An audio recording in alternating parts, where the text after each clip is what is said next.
Fahamu kwa habari ya pepo. Kwenye Biblia inaandika demonology.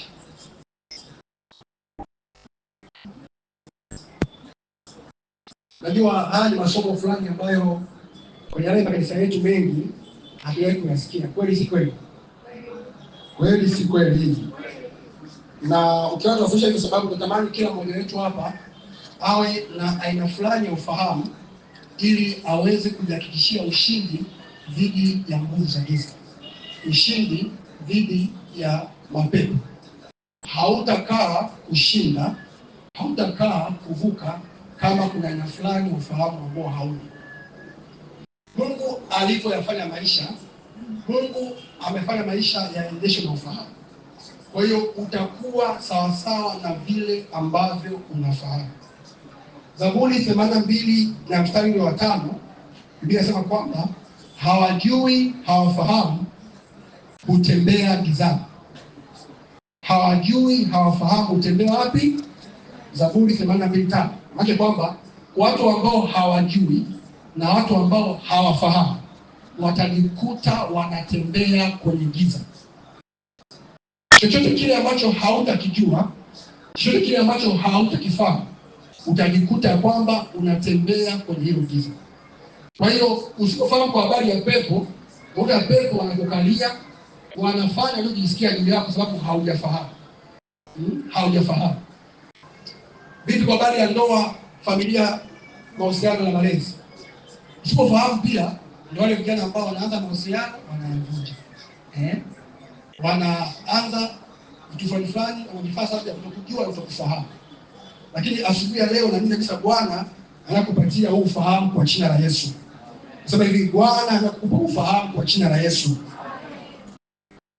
Sasa Kristiano ndio pepo kwenye Biblia ya Kiingereza kwa maneno ambayo yanatumika kwenye hili neno pepo. Neno la kwanza ni devils, yani mashetani. Kwa hiyo kwenye Biblia Kiswahili na mashetani kwa Kiingereza kama vitu sema nini? Pepo. Sawa? Lakini pia spirits. Spirits maana roho nyingi. Lakini pia unclean spirit maana pepo wachafu. Kwa hiyo unakuta neno pepo kwenye Biblia aidha itakuwa ni devils au ni mashetani au maroho mengi au unclean spirits, pepo wachafu. Kwa hiyo ukiona mtu ambaye ni mchafu, dalili ya kwamba kuna pepo ambayo iko juu yake. Kawaida kila mtu anakuwa msafi. Haya. Pia kwenye Biblia ukisoma utaelewa sasa Agano Jipya inasema kwamba yule mtu wa Gadara mwenye pepo. Shana kama nini? Mwenye pepo. Au wale watu wenye pepo. Ile akisema mwenye pepo sio kwamba pepo ni kama vile yani kitu fulani kizuri hivi, Kwa Kiingereza nasema hivi possessed with spirits, possessed with demons. Kwa hiyo pepo sio kwamba wakija juu ya mtu kama vile wanakaa tu, wanakaa kama vile kama watu wengine ambao mpaka wanaizi imani kwamba ili kutoa aina fulani ya roho zinazojidhihirisha wanauliza nikupatia nini? Nipe damu ya kondoo. Kwa hiyo mtu anaenda kutafuta damu ya kondoo ili tu kulipa lile lipepo ndani ya mtu. Nataka damu ya ng'ombe. Kwa nilifanya kiwa form 1, kiwa form 3 actually. Form 1 alikuja pale shule kwetu. Wakawa na mapepo ambayo yanafanana. Yaani moja yuko form 1A, form 1B, form 1C. Sasa muda mmoja hivi wote watatu wakacharuka. Mmoja akaanza kule A, mwingine kaja B, mwingine C. Sasa nilipoenda kuangalia pale, nikutana na wale watu wanavaa kitu fulani hapa kichwani. Mnafahamu? Mnafahamu? Wanavaa ugali kichwani. Walipoenda pale, wakaanza kumwambia, niambie, unataka nini? Nataka damu ya mbuzi. Tulia kwanza, akada mwingine. Wewe unataka nini? Mimi nataka nilichoka mimi. Sasa moja ya ishara ambayo Bwana Yesu alisema kwamba itaambatana na kila aliyeokoka, Marko 16:17, kwamba kwa jina lake watatoa pepo. Marko 16:17. Hapa tuonyeshe hapo ili mtu mmoja hapa aone, maana kuna mtu ambaye yuko hapa anamwamini Yesu ila yeye anajua kazi ya kutoa pepo ni kazi ya mchungaji. Anasemaje? Soka pamoja moja, ndio tunasemaje? Ipo pale misikini anasemaje? Sote anasemaje?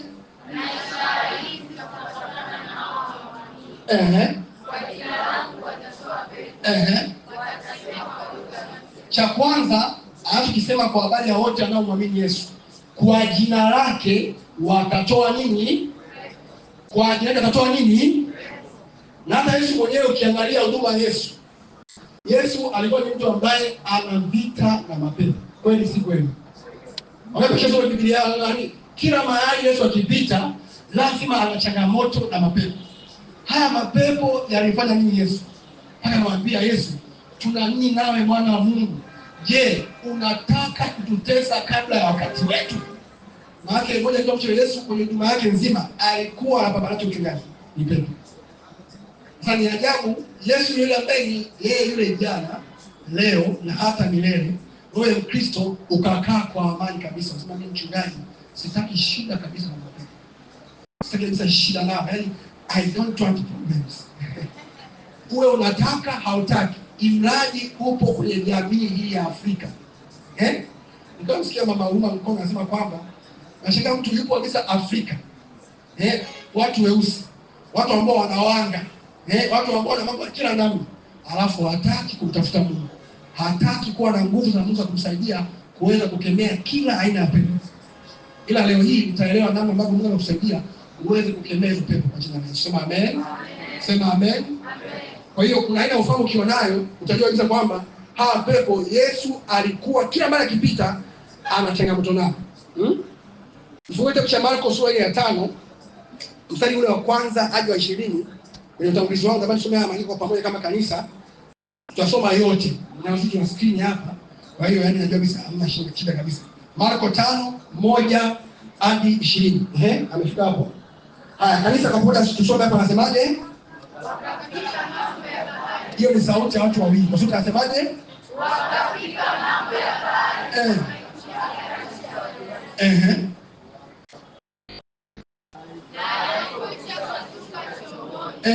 Mara alikutana na mtu ambaye ametoka makaburini mwenye pepo mchafu. Kisha hapo. Cha kwanza, hujui mstari wa pili kwanza. Mstari wa pili, alikutana nani? Nani hapa alikutana naye? Ambaye ametoka wapi? Ametoka wapi? Mwenye nini? Kwa nawe pia unakutana na mtu ambaye ametoka nyumbani kwao ila ana pepo nini? Wanataka kufanya biashara na watu ambao wametoka majumbani kwao kwa wazee wao ila wana nini? Ndio mstari wa 3.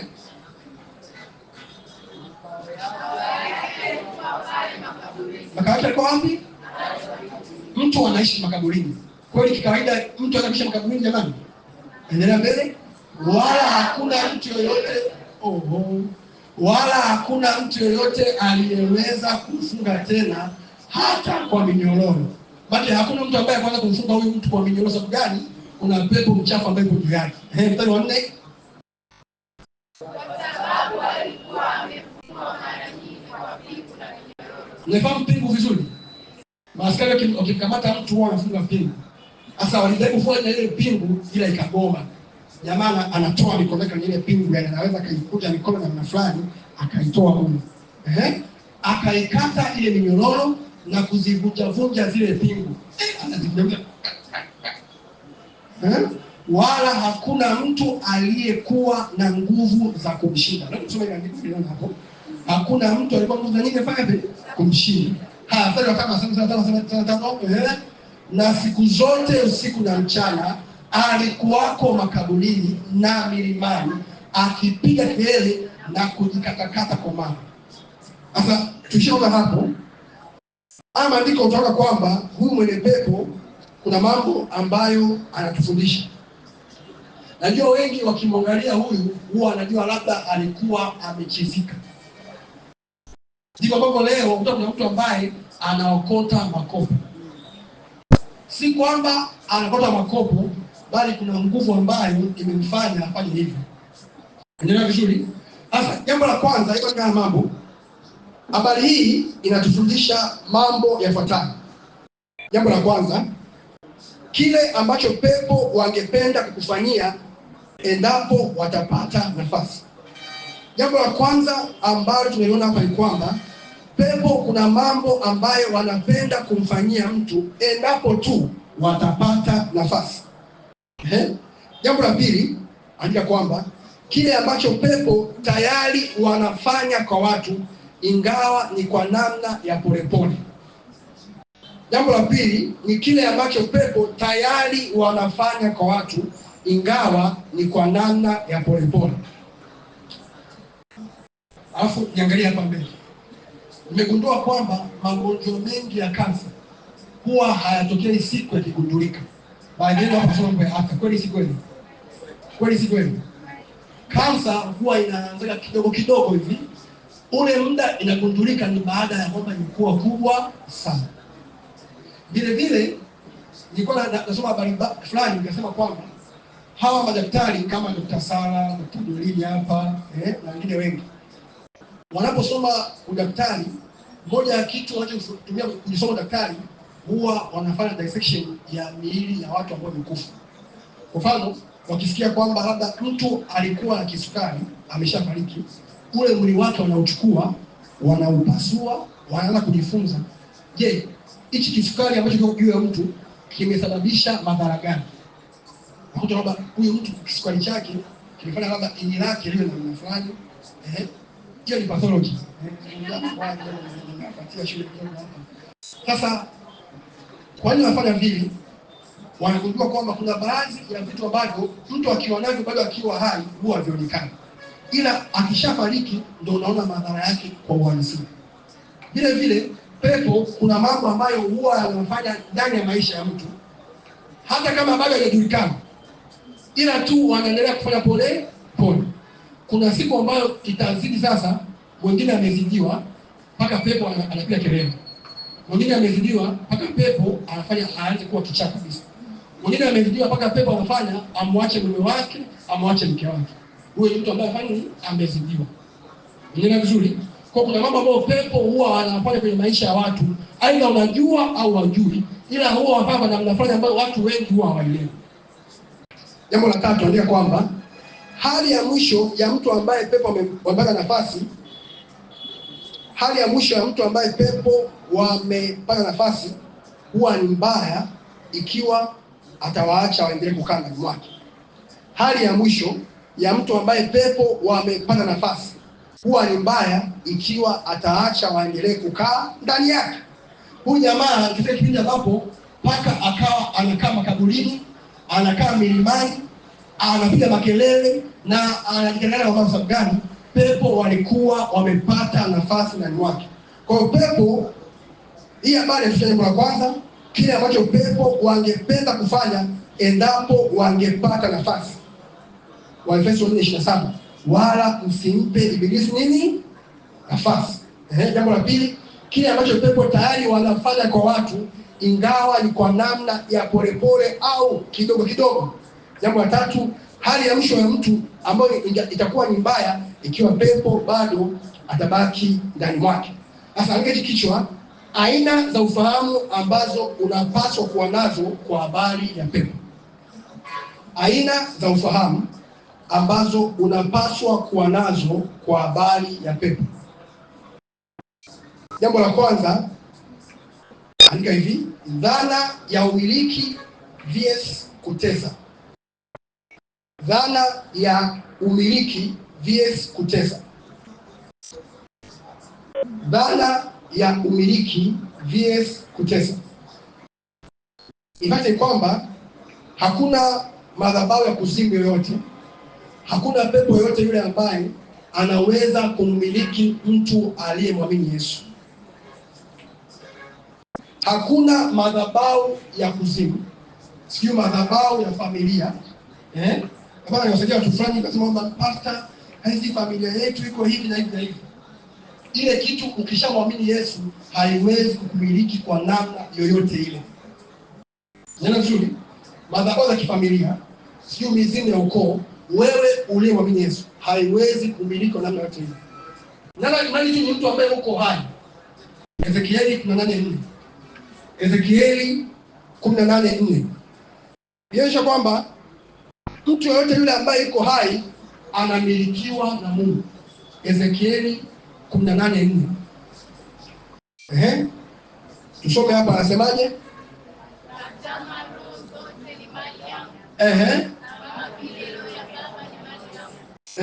Ndivyo ilivyo roho ya Bwana Mariamu, roho ile itendayo dhambi itakufa. Tena hapo mwanzo, roho zote ni Mariamu. Kila roho duniani aidha inamwamini Yesu, haimwamini Yesu, ni mali ya Mungu. Sio mali ya mapepo, sio mali ya mizimu. Ni mali ya nani? Roho yote. Sema tazama, roho zote ni mali yangu. Maana kila roho ni mali ya Mungu. Ndio maana hata wale ambao hawamwamini Yesu, ni kweli mapepo yanawamiliki, lakini sio kila wakati mapepo yanaonekana kwao. Kwa hiyo ukipita mtu mapepo yanaongoza, mapepo yanapiga makelele. Jamani, sio kweli. Barabarani ukipita saa hizi unasikia mapepo pia. Unasikia? Yes, watu ambao wapo vizuri, wafanya shughuli zao, ila hawajui kwamba kuna mapepo wanafanyaje yanawamiliki. Haya, ile Efeso 3:14 hadi 15 inasema kwamba tazama, nampigia Baba magoti, ambaye kwa jina lake ubaba wote wa duniani na wa mbinguni unaitwa. Kwa duniani kama kuna mtu ambaye anaweza kaita baba, huyo ni mtu ambaye baba yake wa mbinguni pia ni baba. Kwa baba wa mbinguni ni baba wa wote kabisa. Ndio maana Mungu ni Mungu wa watu wote. Kila mtu ni mtu wa Mungu, ila sio kila mtu ni mwana wa Mungu. Sio kila mtu ni mtoto wa Mungu. Kila mtu ni mtu wa nani? Kila mtu ni mtu wa nani? Ila sio kila mtu ni nani? Ni mwana au ni mtoto wa nani? Wa Mungu. Kwa hiyo haiwezekani 100% muamini akamilikiwa na pepo. So you can never be possessed fully by demons. Haya, jambo la pili katika tu hapo chini yake hapo kwamba Mkristo anaweza kuteswa na pepo au kuonewa na sio kumilikiwa. Na hili ndilo ambalo linawapata Wakristo wengi.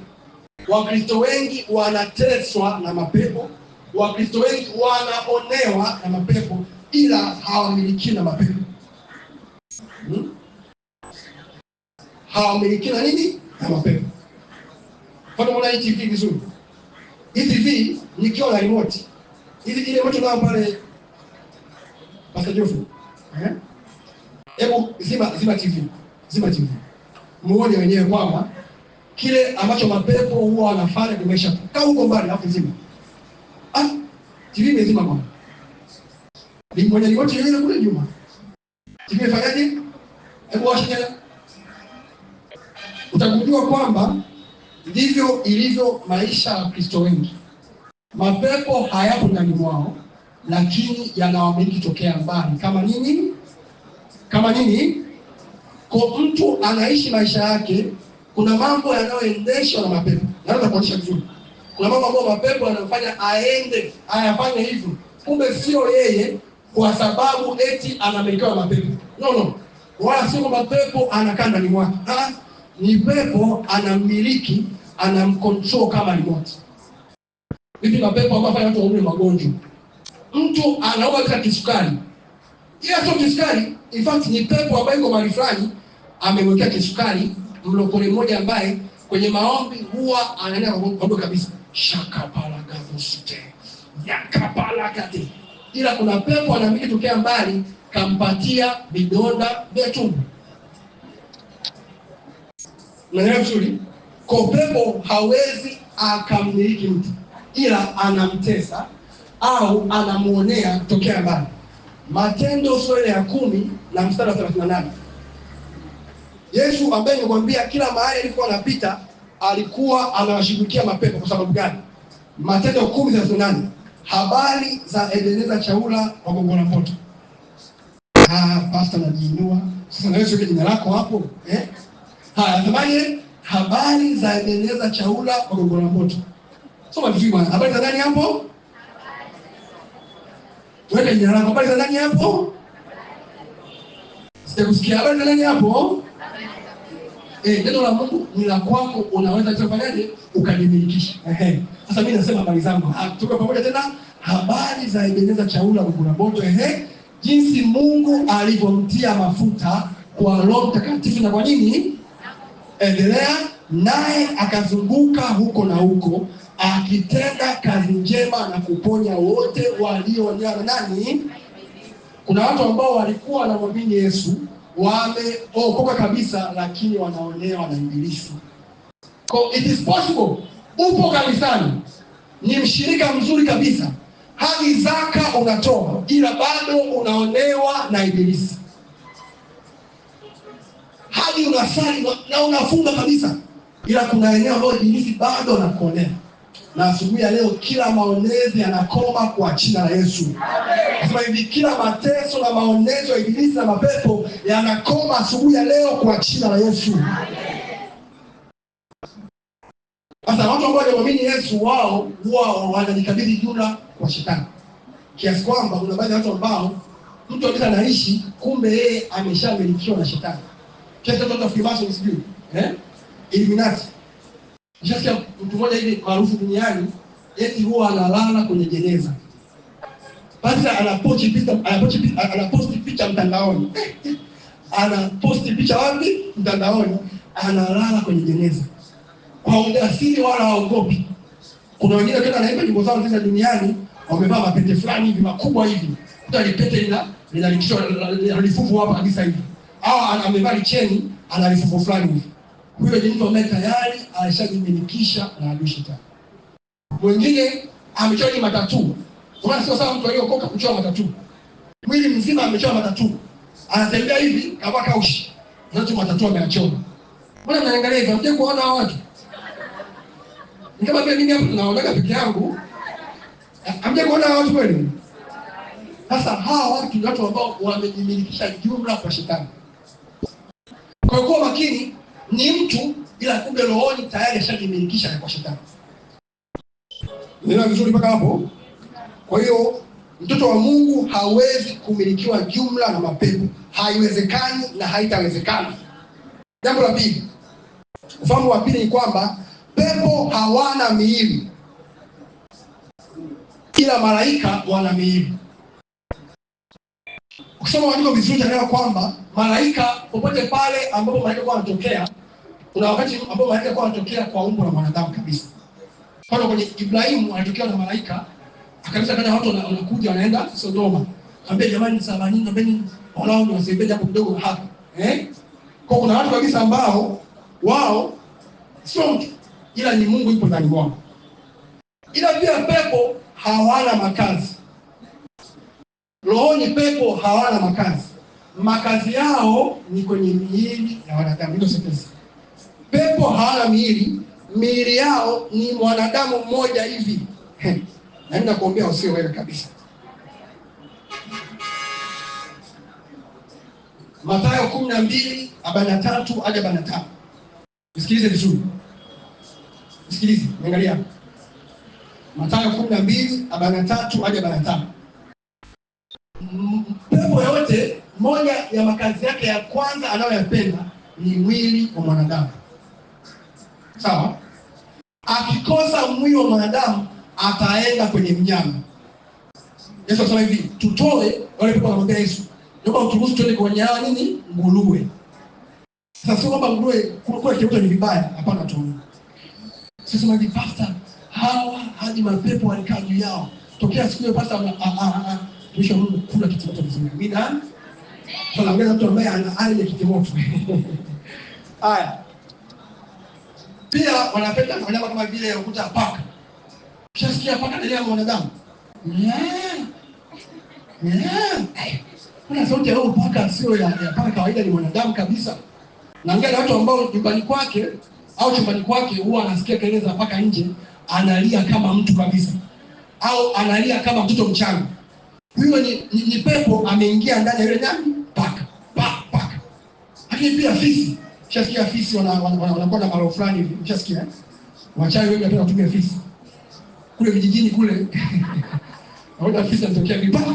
Kumbe sio fisi, ni nini? Ni pepo. Haya, wengine nani? Mbwa. Hadi mbwa pia wanaweza kumilikiwa na nani? Na pepo. Mimi nishasikia habari moja hivi, niangalie vizuri. Kuna binti moja haipigia simu. Sasa wakati ninafanyia deliverance, nikaelewa kwamba kumbe akiwa anatembea barabarani anavuka hivi, aliona paka wawili wanamwangalia sana, wanamchekea. Alafu akamwita Mage, anaitwa Mage, anaita Mage. Alipoitika tu akaanguka chini. Pale pale wale paka ambao walikuwa na pepo wakatoka ndani ya paka wakamwingia. Tokea siku hiyo binti nilisoma naye mimi pale Ujizi mwaka wa kwanza, akadisco, akaenda kidogo. Fika mwaka wa pili akadisco, mwaka wa tatu tena akachelewa kumaliza. Sababu hadi leo naongea hivi hana degree ya engineering kabisa. Kwa sababu gani? Pepo mmoja ambaye alimwingilia kupitia paka. Sasa usipokuwa na nguvu za Mungu watakuingia mtongo. Yaani watakukontrol maisha yako kabisa. Au kule ambapo ishi nyie kuna mapaka huwa anapiga kelele mtu wa Mungu. Kila siku leo hivi simu nasikia tu.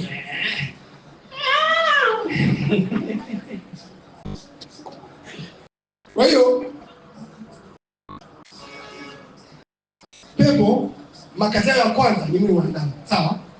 Wakikosa hapo kwenye mnyama. Eneo la tatu pia pepo huwa wanakaa kwenye maeneo. Kuna baadhi ya maeneo ambayo pepo kabisa wanakaa. Kwa mfano, kuna maeneo unakuta watu wanajiuza very serious.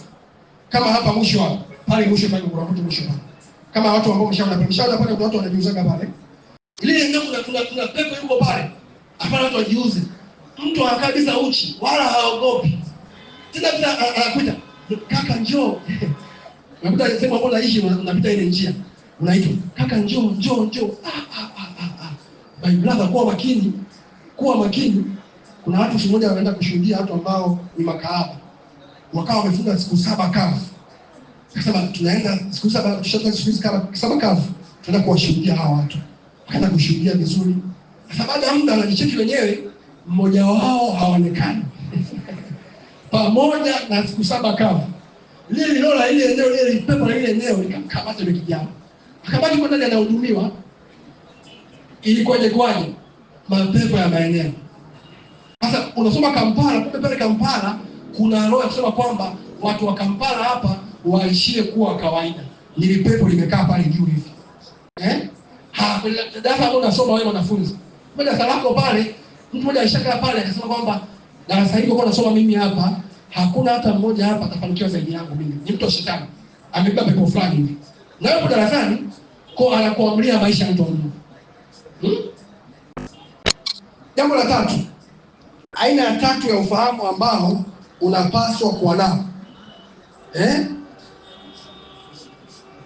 Je, utendaji kazi wa pepo kwa mwamini unalenga mambo gani?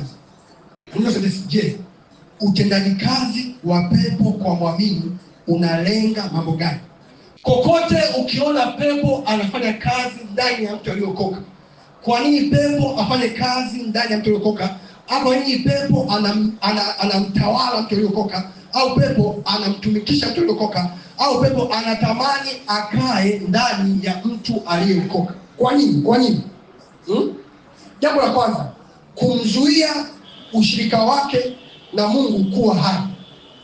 Popote pale ambapo pepo anakuja kukaa juu ya mtu, lengo la kwanza la pepo ni kumzuia ushirika wa huyo mtu na Mungu kuwa hai. Kwa si kwamba pepo anakuja tu kukaa kama makazi. Si kama anaishi kama nyumba anakaa tu kulala. No.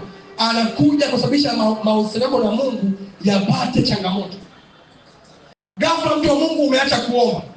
Jua kuna roho ya pepo ambayo inakufanya uache kuomba. Ghafla mambo yanayokuvutia ni mambo fulani ya duniani wala sio tena mambo ya Mungu. Jua kuna roho fulani ya kipepo ambayo inafanya wewe uvutiwe na hayo mambo. Ile Wafilipi 3:8. Wafilipi 3:8. Paulo anasema kwamba kwa ajili ya uzuri usio na kiasi wa Kristo, na hesabu mambo yote kuwa kama nini? Hapa msemi vizuri. Hebu niwekea hapa Wafilipi 3:8 labda wasome maoni. Paulo anasema kwa ajili ya uzuri usio na kiasi. 3:8. 3:8. Anahesabu mambo yote kuwa kama kinyesi, mavi. Wewe unasema hivyo katika Paulo pale. Kanisa naomba tuwe pamoja, 1, 2 tunasemaje? Na zaidi ya haya. Kwa sababu na zaidi ya haya. na hesabu mambo yote kuwa hasara kwa ajili ya uzuri usio na kiasi wa kumjua Kristo Yesu Bwana wangu. Sheko baba. Anahesabu mambo yote kuwa ni hasara. Tena anahesabu kuwa kama nini? Amsome vizuri ambaye kwa ajili yake nimepata hasara ya mambo yote, nikiyahesabu kuwa kama ili nipate nini? Ukiona kitu ambacho hakikujengi, kitu ambacho kinakuburudisha tu, kinakuvutia kuliko vitu ambavyo vinakujenga, ni kazi ya pepo. Unaweza kuangalia TV masaa 8 hauchoki, ila ukishika Biblia yako unaanza kusinzia, ni kazi ya nini? Unaelewa vizuri? Unaweza ukaangalia movie ya The Win-Loss ina masaa 2.5, unaangalia wala uchoke mshirika wangu. Lakini ukisema usome kitabu cha peji 23 unaanza kusinzia. Wiki nzima ya siku 6 unasoma kitabu cha peji 21. Naongea mshirika wangu mmoja ambaye wiki hii kasoma hicho kitabu na hajakimaliza mpaka sasa. Kwa hiyo vitu ambavyo vinakuvutia wewe ni vitu ambavyo havikujengi, vitu ambavyo havikuongezei thamani. Ujue ni kazi ya pepo. Nielezee, mtu anaweza kukaa kwa saa 5 usiku hadi saa 9 saa 10 anaangalia pornography, hachoki wala akisikika kabisa, hachoki wala haoni shida. Lakini akianza kusikiliza Google Meeting anasinzia. Ametumia link ya Google Meeting ya baba, katika tu saa 1 ameshasinzia. Kwa nini? Kwa nini? Lakini ndio huyo ambaye jana alisinzia.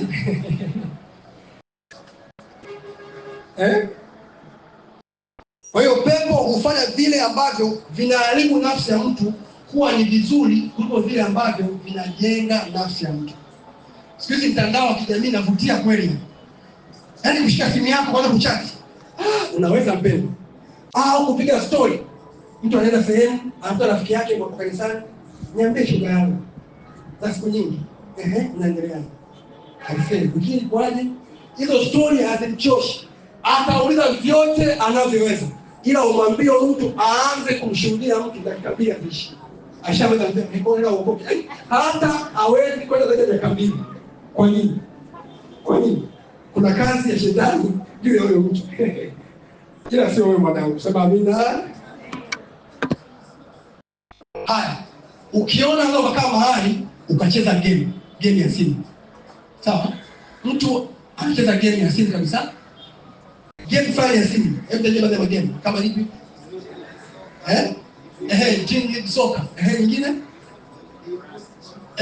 Football si temporary. Hadi mimi ni mcheza temporary kwa kweli. Ila nilipopata hii siri, nilipowekea kwa namna hii, temporary ikakosa mvuto kabisa. Ndio baba mtu mzima kabisa, nisimame nimesafiri kwa nyumba kuja dawa. Nimekaa na lecture na wengine mnamfahamu kabisa. Anacheza game, nikasema Mungu wangu, ni baba ni mtu mzima na mwanae kabisa. Sio ndio sikani hata baba anacheza game, anapo mtoto wake pia anacheza game. Yaani, jamani, very serious. Kweli siko ile mambo yapo. Mtu analipa shilingi 5,000 aende PlayStation. Acheze game ile la mpira au game la magari. Anaendesha pale nasikia inaisha. Naongeza kidogo tena. Yaani ile ham haishi, ile kiwa haishi. Kumbe nini? Ni nguvu ya giza ambayo ipo juu yake ifanye ushikane na Mungu usiwe hai. Kwa hiyo ukiona hali kama hizo, mambo yanayokuvutia sio ya kimungu, sio mambo ya ufalme wa Mungu. Jua kuna utendaji wa nguvu za giza hapo. Unaelewa vizuri? Unaelewa vizuri? Kwa hiyo lengo mama la pepo ni sentensi. Lengo mama la pepo ni kukuweka mbali na Kristo. Lengo mama la pepo ni kumweka mtu mbali na Kristo.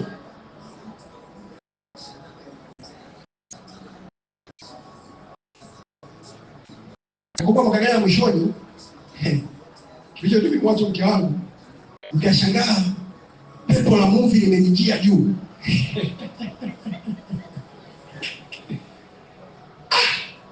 Nikashangaa nasikia katikati wanafanya kaniambia nikaangalie movie tena. Tuna baba mwingine anaenda action movie kabisa, nasema hivi, hii action movie ni nzuri kabisa tuiangalie. Kumbe ni pepo ndugu yangu. Kwa kuta ile nakaa kabisa na simu yangu na angalia bando na download na angalia action movie mchungaji kabisa. Baadaye kasema ni simu yangu hadi zile recommendation za simu za YouTube za movie. Hapa movie ya Jack Chan, movie sio ya mtu fulani. The Chinese movie. Na angalia kabisa bado. Baadaye kasema hivi, hapa sio mimi, kuna kitu kinanizidia hapa. Jambo lile ambalo linakuvuta kuliko kawaida, kuna kazi ya pepo hapo. Afu linakutoa kwenye uwepo wa Mungu, ni pepo. Kwa hiyo sisema una pepo, angalia mwenyewe, jichunguze maisha yako vizuri. Mambo ambayo yanakuvutia ni mambo gani? Mambo ambayo yanakuchukua muda wako mwingi. Unaweza ukashinda kwenye Instagram hata masaa mawili, lakini hauwezi ukashinda na Biblia yako saa moja. Nikupatia video ya masaa mawili hivi, pastor nilichoka, nishusha tu nishachoka. Kwa nini? Kwa nini? Kwa nini? Ni kazi ya pepo. Kwa ndugu zangu, na mimi pia mchungaji hali nilipata, inabidi nianze kufanyia kazi. Na kweli iliniachia. Sasa siangalii movie. Sasa siangalii movie. Sasa wewe ndugu yangu, hadi leo hivi lazima nifanye pastor, ukiangalia action movie ambazo hazina mambo ya mapenzi, pastor wanapigana tu, wala hawai sana. Mimi pesa kwa sikilizi, mimi hata bongo flava hata wote sikizi kabisa. Mimi naangalia tu movie zile nyimbo za kule nje za Kiingereza, Celine Dion, sina nani. Sasa mimi nasikiliza zile hata si za Tanzania hapa ni sasa wewe. Yote hayo ni manguvu ya kila kufanya uendelee kusikiliza haya manyimbo. Na wale watu ambao hapa kanisani kabisa, ila hizo nyimbo sio shida kwake. Kwa mtu anasema kwamba demons outnumber human beings. Yaani idadi ya mapepo ni kubwa sana kuliko idadi ya watu. Na ni kweli, sababu ukiangalia vizuri, angalia ni watu wangapi wanavutiwa na mpira kuliko watu ambao wanavutiwa kuja kanisani. Watu wote wakaacha shughuli zao zote. Mimi nashangaa kabisa, boda boda anaacha boda yake pale nje, anamwambia angalia mpira, anakimbilia kuangalia mpira. Sasa angalia mtu ambaye hapa kanisani, yeye mechi ya Simba na Yanga ikiwa anacheza au Simba ikiwa anacheza, hawezi kutulia. Haya hapo darasani, haya hapo kwenye maombi, anaanza kujiuliza. Akisema tu, wamefunga nini? Wamefunga nini? Kuna kitu ndani mwako mtu wa Mungu kwa kufanya wenyewe kuwa hivyo. Hiyo roho ya mpira ni roho kabisa. Mpira ni roho. It is a spirit. It is a demon. Ninamshukuru Mungu alishaniponya na mambo. Na mtu mmoja ambaye baba alimwambia wakati wote kwa saba, yule mtu ni baba. Ila mpira umekuwa ni addiction kwake. Yaani akisikia mechi anaweza akakesha hata usiku mzima anaangalia La Liga. Imani tu zile mechi paka ziishi. Mwambiaje kanisani? Hapa naongea saizi hivi amesha kusinzia. Hawezi kabisa kuangalia hata sisi wa Mungu kwa sababu gani? Ni nguvu ya giza ambayo iko juu yake. Jambo la pili. Kwa nini pepo wanatamani kukaa na kumuonea muamini? Jambo la pili. Kumzuia muamini kumtumikia Mungu. Kumzuia muamini kumtumikia Mungu. Watoto wengi wa Mungu wanaita kwamba wanaacha kumtumikia Mungu kwa sababu ya aina fulani ya utendaji wa mapepo. Mtu alikuwa katika kanisani, mtumishi mzuri wa Mungu, anamtumikia Mungu vizuri, ila pepo akampiga na stroke. Ile stroke ikamfanya Jumapili asije tena kanisani. Kwa hiyo anakaa nyumbani, anasema kwamba naomba mniombee, nimepigwa na stroke. Bwana Yesu asifiwe. Mama fulani alipata na stroke, kanisa naomba tumuombee. Hayo mambo hapa kanisani tutasikia kabisa. Kwa nini? Mshirika kwanza anapigwa na stroke, afu mimi mchungaji nipo. Kama stroke inaje kupiga wewe, cha kwanza inipige mimi mchungaji, alafu ndio ije kwako wewe. Anakija kwa mimi mchungaji pia haiwezi kaingia. Sababu gani? Cha kwanza imkute baba yangu. Hapo mimi nipo chini ya baba. Kwanza impige baba, ikimweza baba yangu aliye mkuu kuliko wote ndio ije kwangu. Eti jamani, hapo inawezaje stroke kufikia mshirika wangu? Yaani hebu mbele yako inawezaje? Mwambie sisi ongea inawezaje? Vile dola vya tumbo vinapokuumaga vinawezaje? Lengo lao wanataka kumzuia mtu asimtumikie Mungu. Mara nyingi kifanya deliverance, mtu mwingine wamekamata uchumi wake ili asiwe mtoaji, ili asimtolee Mungu fungu la 10. Huyu anapenda kutoa zaka. Aha, ndio maana tumemshikilia hivi na hivi na hivi. Huyu anataka kumtumikia Mungu, ndio maana tumefanya hivi na hivi na hivi. Kumbe lengo lengo baada ya lile la kwanza na pili, wanataka watu wasimtumikie Mungu. Sasa labda pia jiulize mwenyewe, je, unamtumikia Mungu nyumbani mwa Bwana? Jiulize nyumbani mwako, je, unamtumikia Mungu nyumbani mwa Bwana? Au ni bosi wetu wewe, unakuja kanisani kama vile bosi, tunakupokea mkoba kabisa, tunapeleka kiti chako, baada hapo hausamii yote unaondoka. Kumbe kuna pepo fulani ambaye hataki umtumikie Mungu nyumbani mwake. Kuna maroho kabisa kwa jamii ya mtu, lengo mama na wao, huyu mtu asimtumikie Mungu. Kwa angalia moyo wako utumishi upoje. Wengine moyo wako utumishi unapigwa sababu gani? Pepo haya amshe mtu fulani asimtumikie Mungu. Haya, una familia nzima ya watu, kuna roho ya confusion, yani watu hawaelewani. Baba hamuelewi mama, mama hayana watoto. Sababu gani? Kumbe kuna roho ya confusion ili tu hii familia isitumikie Mungu. Sababu nyumba isipo na maelewano, mume na mke hawaelewani, kule atamtumikia Mungu au Mungu? Atamtumikia Mungu kweli? Haya, vipi pale ambapo baba haelewani na watoto wake? Kila siku anawapiga wale kanisani. Kwa sababu nini? Hawataki watu kumtumikia Mungu. Haya, mwingine hapa ana roho ya uzito. Pepo la uzito lipo juu yake. Yeye huwa anasinzia akisoma Biblia. Akiangalia video anasinzia. Kwa nini? Kumbe ni roho ya uzito. Biblia inasema the spirit of heaviness. Kuna roho ya uzito ambayo inakaa juu ya mtu. Kwa muda mwingine na wewe unasoma kitabu unasikia kichwa kizito. Pastor, kila nikishika kitabu nasikia kichwa changu ni kizito, yani usingizi mzito. My friend, rohoni kuna roho ya uzito ambayo inakuja mahali hapo ukalie. Shida ungefunguliwa macho kuona vizuri. Ila ungeona tu ungesema unanielewa vizuri sasa? Ungeshughulikia kweli kweli. Kuna mama moja tunaye hapa kanisani, kule kanisa la zamani. Yule mama alikuwa anapenda kumtumikia Mungu sana. Mpaka praise anaimba vizuri kabisa. Ghafla roho ya misiba ikavamia familia yake. Leo amezika mdogo wake, kesho amefika mama mdogo. Ni matukio ya familia, kumbe ni pepo fulani ambaye amekuja kwa ajili ya kufanya mama aache kumtumikia Mungu. Na baada ya hapo sikumuona tena kanisani. Kumbe sio yeye, ni roho fulani ambayo imekuja juu yake kumfanya yule mtu aache kumtumikia Mungu.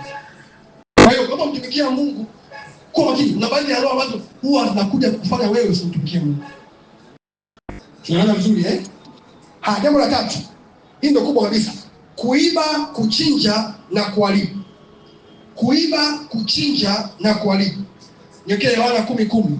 Alafu pia uweke kwenye King James Version na Kiswahili kabisa tusome pamoja pale. Pepo yote yule huwa anakuja pia kuiba, kuchinja na kuharibu. Mwivi haji ila afanyaje? Aibe, achinje, kuharibu. Sasa kwa Kiingereza sasa hivi, the thief comes not but for to steal. Ile kuchinja ni kuua. Mbona hapo? Ili aibe, achinje, aharibu. Hapo kwa Kiingereza pale. Hiyo kuchinja maana yake nini? Asema hivi, for to steal ndio kuiba, sawa? To kill. Kwa shetani au pepo lolote lile, lengo lake kubwa kwako ni ile achinje. Sasa andika sentensi hapa, andika hapo kichwa kuiba. Mambo gani ambayo mapepo huwa yanaiba kwa watu wa Mungu, kwa waamini? Cha kwanza, huwa wanaiba tabia. Wanaiba tabia. Pepo akijia mtu, focus yake kubwa ni kumuibia tabia njema. Nilijifunza jambo moja, hata kama mtu anapata deliverance, mapepo yana lengo ya kumuibia mtu tabia. Yanamwibia tabia njema, yanamwekea tabia nini? Mbaya. Sasa nielewe vizuri hivi. Kwa mfano, hebu mchungaji mmoja. Huyu mbona vizuri kwa sababu nikamfanyia deliverance. Sawa? Alikuwa labda anashuhudia na pepo fulani hivi. Kwa tuseme pepo gani? Labda tuseme masturbation. Yule ni pepo pia. Sawa? Baada ya masturbation kumtoka, pepo ameshamtoka. Lakini anamwachia tabia. Kweli huyu mtu kabisa amefunguliwa na anajua kabisa kweli mimi nimefunguliwa. Yaani hadi ndani mwake anajua mimi nimefunguliwa. Lakini pepo amemwachia tabia. Alimwibia tabia njema, kamwachia aina fulani ya tabia. Ndio maana ile mtu kufunguliwa sio jambo la mara moja. Aidha pepo akafunguliwa akatoka jumla. Yes. Lakini mpaka ile tabia hata imwache huyu mtu ni swala la muda. Unajua ni kwa nini Mungu aliwapitisha wana wa Israeli kwa njia ile ndefu? Wakatumia zaidi ya miaka 40 kwenda kule Kanaani. Wanasema kwamba ile njia fupi ilikuwepo kabisa. Kwa sababu hawa watu walikuwa wana ule Ukaanani ndani mwao, ule Umisri ndani mwao. Kwa Mungu alitaka awapitishe kwa njia ndefu ili aondoe ule Umisri ndani mwao. Na tabia ni kama vazi. Sawa? Kwa aidha mtu kabisa likabaki pale kama hatashughulikia kuliondoa. Umeelewa vizuri? Kwa hiyo shida ya pepo ni hiyo, umebia mtu tabia njema, wamwachie aina fulani ya tabia. Ni kweli saa hizi wewe hauna pepo la hasira. Lakini ghafla mtu amechukia tu. Kwa nini umechukia hivi? Alafu naona mtakatifu kumbe wamekuachia hiyo tabia juu yako. Umeelewa vizuri Mungu? Kwa mtu anaendelea vizuri. Kwa pepo sifa yao kubwa huwa wanaiba tabia. Jambo la pili, wanaiba matokeo. Yaani mapepo wanapenda matokeo. Hawataki watu wafanikiwe. Hawataki watu wafike mbali. Wanaiba matokeo.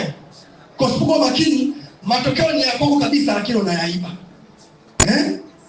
Semester hii hivi bado first class. Unaibia first class yako, unapewa nini? Supplementary skill. Unapewa nini? Upper second. Kumbe amekuibia. Mtu amefikia anafanya matokeo ghafla wanamwibia na matokeo. Kwa mfano, usikie habari ya kwamba Bwana Yesu asifiwe sana kanisa. Mchungaji wetu tunasema kwamba tulimkuta lodge hapo chini hapo, function hall lodge. Yupo amelala na mshirika wake mmoja. Pastor, ndio. Nani huyo? Mtu fulani. Kweli? I see. Ndio maana yule mchungaji kwa mwingine. Baada ya hapo, lengo la mapepo waende ile matokeo ya mchungaji, baada ya washirika wasiambatane tena na yule mchungaji. Wanaiba matokeo. Umeanza biashara vizuri ndugu yangu. Pepo anakuja kuiba matokeo ya biashara yako. Kuta ghafla anafanya wateja huwaoni tena. Kumbe ni pepo amefanyaje? Ameiba.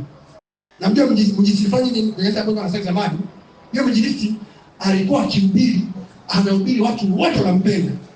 Siku moja akapata habari kwamba anaruka na binti. Baada hapo alipoteana kabisa na ndio kaishia hapa. Ndio lengo la mapepo, waibe matokeo fulani ya mtu. Jambo lingine, wanaiba amani. Yaani amani na utulivu. Yaani mapepo wanapenda kuiba amani na utulivu. Ghafla hauna amani. Unakuja kanisani, mtu amekupigia simu ya ajabu, huelewani naye kabisa. Asubuhi mapema, muda wa kuja kanisani. Sasa unajiuliza huyu mtu siku zote huwa tuko vizuri. Ila leo kuja kanisani anakuletea vitu fulani. Jua hapo ni pepo anataka kuiba amani yako. Anataka kuiba utulivu wako. Unaenda kwenye hatua fulani ya Mungu kwenye maisha yako, ghafla utulivu unapotea. Kumbe pepo fulani amekuja aibe ule utulivu ndani mwako. Unaelewa vizuri? Hapa nasaidia wale ambao hawajaanza kuolewa. Upo kwenye ndoa yako, my friend. Shetani anakuja kuiba amani. Ghafla wewe ni mume na mke hamuelewani. Kumbe ni pepo fulani ameingilia kati pale ili tu aibe ile amani, aibe ile utulivu. Sasa ni wangapi ambao maisha yao wameibiwa amani? Pastor, nilikuwa na maswali ya mtu fulani, sina amani. Ni mtu sahihi kabisa kwake. Ila ghafla ana nini? Hiyo amani inatoka wapi? Ni pepo amekuja kuiba ile amani ili huyu binti ajichanganye, akishajichanganya tu amepoteana. Lakini haitakuwa fungu lako kwa jina la Yesu. Sema hivi, haitakuwa fungu lako kwa jina la Yesu. Kwa kuwa umeelewa siri hii, haya mapepo hayatakuibia wewe kwa jina la Yesu. Jambo la pili nasema kwamba si tu wanaiba, wanachinja. Kwa hiyo kwa muamini, pepo wanaweza kumwibia, pepo wanaweza kuua vitu fulani, wanaweza kuua afya yake, kuua biashara yake, kuua masomo yake, kuua hadi watoto wake. Hapo sasa. Kwa hiyo kwa makini binti, usipokuwa na nguvu rohoni, mtoto wako anachukuliwa asubuhi na mapema. Labda asubuhi mtoto haamki, unamfanya hivi haamki. Ni pepo amekuja kumuiba. Usipoelewa utajua mwanangu, jamani, Mungu amependa. Mungu amependa. Mungu alikupa mtoto ape kama alitimiza umri wake. Huyo sio Mungu anayemjua mimi. Ndio maana ili ushuhudia mapepo pia lazima uwe ni mtu ambaye unachukia kweli kweli. Wao kama wao wakutesa, wewe pia lazima uchukie. Ukiwaonea huruma, ukiwafurahia tu hivi ndugu yangu, watayateza maisha yako very serious. Jambo lingine hapo andika, mapepo huwa wanaharibu kwa watu wasiookoka. Ile pata kuharibu ni kwa watu wasiookoka. Ila kwa mtu ambaye anaokoka, aidha na mambo mawili, wanaweza kaiba au wakachinja, ila hawezi kuharibu. Yaani know and know that shetani haruhusiwi kuharibu cha kwako chochote. Kama ni biashara haruhusiwi, kama ni familia haruhusiwi kuharibu. Unafahamu Ayubu anasema kwamba watu wote wameharibika isipokuwa ni mimi. Ndio wewe sasa. Wale ambao wametajwa habari anasema kwamba bwana wangu tulikuwa mahali fulani na kondoo zako zote na watumishi wako wote, ghafla sijui katika nini kikawaua wote isipokuwa mimi, nimepona ili kuletea habari. Yule aliyepona ndio wewe uliokoka. Kwa kabisa hawezi kukuharibu kwa namna yote ile. Tena kushangaa wewe ambaye sasa hivi pastor, sasa hizi mimi hapa biashara yangu haiendi hivi na hivi, kumbe ni shetani atakuharibu. Hawezi kuharibu vitu vyako. Aidha ataiba au atachinja. Unaelewa vizuri mpaka hapo Unaelewa vizuri? Haya. Ufahamu aina ya 4. Nikupatie sifa za pepo. Sifa za pepo. Unasema hivi, mambo ambayo yanapaswa kufahamu kwa habari ya pepo. Sifa za pepo. Sifa za pepo. Ukijua hizi sifa, tayari una ushindi wa 80% dhidi ya pepo. Yaani ukishakijua hizi sifa, tayari una ushindi wa 80% dhidi ya pepo. Ukishazijua tu. Kwa sababu ufuatane na mimi vizuri ili usielewe. Sawa? Sifa ya kwanza, wana matakwa yao. They have their wills. Kila pepo ana matakwa yake. Yaani pepo akiwa ndani ya mtu hambembelezi. Kuna mambo ambayo pepo anataka yeye mwenyewe. Kwa ndio maana ni tofauti na Roho Mtakatifu. Roho Mtakatifu huwa hamlazimishi mtu. Ila pepo anakulazimisha. Na kama utaki, yaani mpaka yakuletea hali ambayo hata uelewi kujaje kumbe ni pepo. Kisha sema hivi, nasikia kumkumbatia mwanamke, yani nasikia kuna hamu ndani mwangu kinaniambia nimkumbatie mwanamke. Yaani sasa paka ni ndugu yangu, sio tu unajisikia, kuna pepo ambayo unajisikia hivyo. Hali ya tamaa ambayo sio kawaida, kuna pepo analeta hiyo hali ya tamaa isiyo kawaida. Kwa lazima ushindane naye. Sasa mwambie wewe pepo, kwa jina la Yesu niachie mimi. Achia mwili wangu na nakuachia. Pepo au comfort kwa kukaa kimya. Eti unatulia tu unatafakari. Labda nitafanya. No. Yaani unamtoa kwa maneno kabisa. Ndio maana pepo inabidi umkemee. Mawazo mabaya yakujia mtu wa Mungu, ghafla unaanza kuangalia pornography. Hapo tumekaa tu umetulia. Sema wewe pepo, kwa jina la Yesu achia mawazo yangu. Unaelewa vizuri? Kuna watu ambao wamejikuta wanajiua. Kwa nini? Pepo ndani mwake alimletea hali ya kujiua. Mtu anapelekeshwa hadi juu ya ghorofa, anaruka mwenyewe kwa akili zake timamu. Kumbe sio akili zake, kuna pepo ambaye ameingia ndani anampa matoka yake. Na wewe pia angalia maisha yako. Hapo kama mambo unayafanya, kumbe sio wewe ndugu yangu. Ni pepo ambaye anaongea, anafanya jambo kupitia wewe. Mathayo 12:43-45. Hebu tusome pale tuone. Pepo huwa wana matakwa yao wenyewe. Kuna mambo ambayo wanatamani wayafanye wao wenyewe, na wanakulazimisha wewe pia uende sawa sawa na mambo wanataka wao. Mathayo 12:43. Anasemaje? Sijawasikia anasemaje?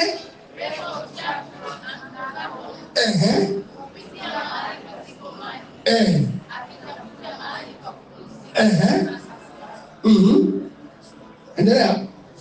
Halafu usema nitarudi. Ishi hapo.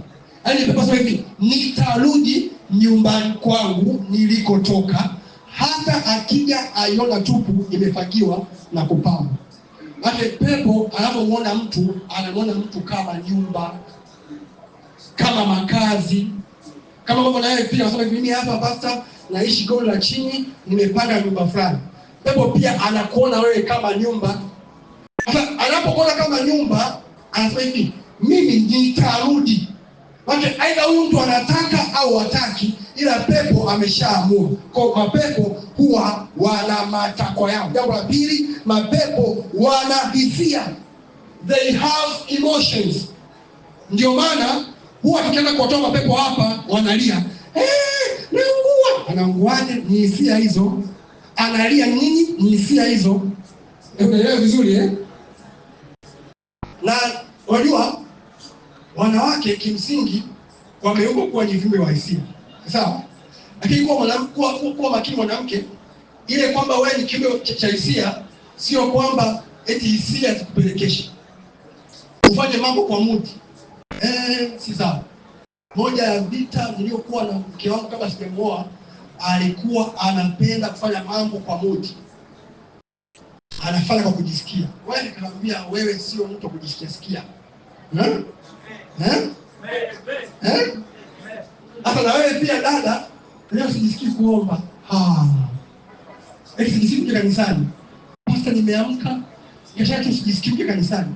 Kumbe sio wewe ujisikii, kuna pepo anakufanya usijisikie. Koloni sio wewe ambaye ujisikii, kuna pepo nyuma yake anafanya fanyaje usijisikie. Yakobo 2:19. Yakobo 2:19.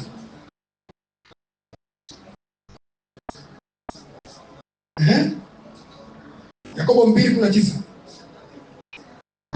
Tusome hapo pamoja. Huo mkono wako huo unaongezea kasi. Yakobo 2:19. Haya, hebu soma Biblia hapo, soma Biblia hapo. Kuna watu wengine sikio melala. Wewe waamini ya kuwa Mungu ni mmoja, watenda mema, mashetani nao waamini na kutetemeka. Hizo ni hisia. Hadi anatetemeka. Ushaona mtu anatetemeka ndio hiyo ni hisia. Luka 4:41. Pepo huwa wanalia kwa sauti kubwa. Kwa sababu gani? Hawa ni watu ambao wana hisia. Kwa hiyo pia mshangaa yule ambaye yuko mahali hapa, alafu ni mtu akulialia. Kila siku nalialia. Hiyo sio hali ya kawaida. Soma hapo asemaje? Pepo nao waliwatoka watu wengi. Wakipiga kelele na nini? Na kusema, wewe u mwana wa Mungu. Hii kupiga kelele ni kulia. Hebu kwa Kiingereza hapo. Uone. Hii inasema kupiga kelele na kusema. Hapa wanalia. Devils also came out of men, crying out and saying. Kwa walikuwa wanatoka wanalia. Sasa mtu huyo toka na wewe pia ni mtu akulialia kila siku. Unaenda chumbani kwako kabisa, unajifungia chumba, unafunga mlango, unaanza kulia. Hauli kwa ajili ya Bwana. Hauli kwa ajili kwamba wewe Mungu umekushika, ila unalia tu sababu mtu fulani eti umefikia amekusema vibaya. Eti mtu fulani amekuandikia message ambayo hujaielewa. Unalia wewe mtumishi wa Mungu, kuwa makini. Sika sio wewe, kuna kapepo kanalia na wewe pale.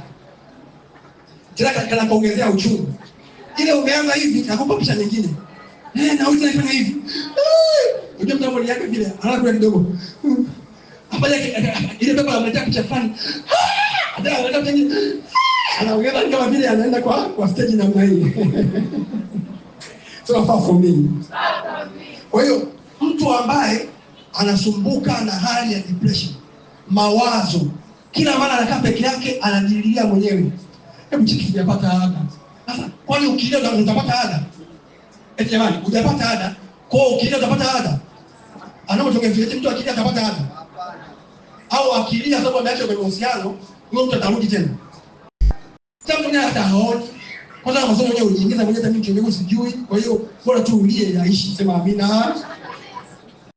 Haya. Jambo la tatu. Pepo wanaufahamu. Yaani mapepo wanaufahamu. Sasa ni ajabu Mkristo asipokuwa na ufahamu. Mapepo wanaufahamu.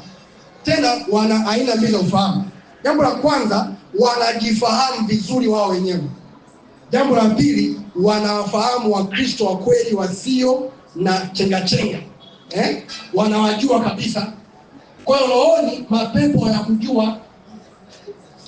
Hapa naongea na watu ambao huwa waenda mission. Kisha mtu anaenda mission, alafu anaanza kuombea pepo. Toka, anatoka jasho na pepo atoki. Anatoka sauti na kauka pepo atoki. Kumbe huyu jamaa nyuma ya pazia ni mtu ambaye wiki iliyopita tu pepo wa pornography alimshinda. Afu leo anaanza kumtoa pepo wa zinaa. Kweli itakubaliana hivyo? Pepo leo bisa wewe ni muongo. Huwa unadanganya. Afu leo umekuja hapa ati tunaombea mtu pepo atoki. Hawezi kutoka. Pepo wanajijua vizuri. Kwa hiyo yule pepo ambaye alikuweka kwenye pornography na pepo mwingine pepo ndani ya mtu, wajua kabisa hawa sisi ni ndugu. Kwa hiyo huyu hawezi kututoa. Maana juzi tulimshawishi angalie picha zote akakubali. Sisi ndio watu wa Mungu vizuri Hapo kila siku kama hizi utakuwa na mamlaka endelevu zidi ya pepo. Kila weka mkono kitu kile sababu gani? Una maisha matakatifu siri. Mtu ambaye anakona hivi. Mara leo ni mtakatifu, kesho ameacha utakatifu. Mara leo anampenda Mungu, anakuja kanisani, anaabudu vizuri. Jumatatu hadi Jumamosi hatumuelewi kabisa. Anayo chochote na simu yake, ni mambo ya ajabu kabisa. Yupo ibadani, afu anachati kabisa ibadani. Anaita boyfriend wake wa jana ambaye wanaenda pamoja jana. Na yupo kanisani. Afu hata ikawa na mamlaka dhidi ya pepo, my friend. Hauwezi, yaani mambo hayawezekani. Mbele yako kwa namna hiyo. Sitakusikia kwa namna hiyo. Hautaweza kusema. Haya, angalia kitabu kile cha Matendo ya Mitume 19:13. Kuna wana wa Skeo wakawa wanajaribu kufanya mazoezi. Wameona Petro, wameona Paulo anatoa pepo, akamwambia hivi, nyinyi pepo, kwa jina la Yesu linalohubiriwa na nani? Na Paulo. Wao wenyewe hawalijui, wao wenyewe hawana ushirika na huyo Yesu. Tunakutoa. Pepo wakaangalia, sema mbona ni wale hawa? Watu ambao wana matusi kwenye vinywa vyao. Mtu ameokoka lakini bado anatukana. Yapo kanisani kabisa. Yupo kanisani kabisa. Hebu angalia yako vizuri. Afu niingie dunia. Inatosha. Hayo macho yanampa ujumbe tosha. Message sent and delivered. Matendo 19, yes. Yule pepo mchafu akawajibu, Yesu namjua na Paulo namfahamu, lakini nyinyi ni nani? Mimi kama ni Yesu ninamjua. Yaani fika mahali ambapo maisha yako wewe pepo kila mahali unakujua vizuri. Ndio maana mtu wa Mungu ukiendelea kutembea kwenye utakatifu utakuwa na ushindi popote unapoenda. Aidha ni Dar es Salaam hapa au ni Morogoro, kwa mapepo ambapo Dar es Salaam haya yapo Morogoro. Kwa pepo ambapo tamtoa hapa Dar es Salaam ukienda Morogoro anakujua. Na leo vizuri, anasema hivi, Yesu namjua. Bishop Yesu namjua, Pastor Beleza pia namfahamu. Lakini wewe ni nani? Ndio mshikao mmoja hapo baada ya kufanya mazoezi anaulizwa. Pastor Beleza namfahamu, Bishop Kabigumira namjua kabisa. Ila wewe ni nani? Sema jina yako, wewe ni nani? Mwambie wewe ni nani? Amesemaje? Na sio kila wakati pepo anadanganya. Hapa pepo wasema kweli kabisa kwamba Yesu anamjua na Paulo wafanyaje? Wanamfahamu. Mwambie mimi wanawaoni, anambia unafanya nini hapa? Hivi toka. Watu wa Mungu nasema hapa kwa sababu gani? Nishawaambia mimi zamani hapa kutoa pepo nilikuwa soma kwa yangu kabisa. Hapa kanisani ilikuwa ni neno tu. Jumapili tutaomba sana na neno tu, hamna kutoa pepo. Lakini kana kwamba maisha ya Wakristo wengi yamechezewa na mapepo. Mambo yao mengi hayaendi, kumbe ni mapepo yamewakalia.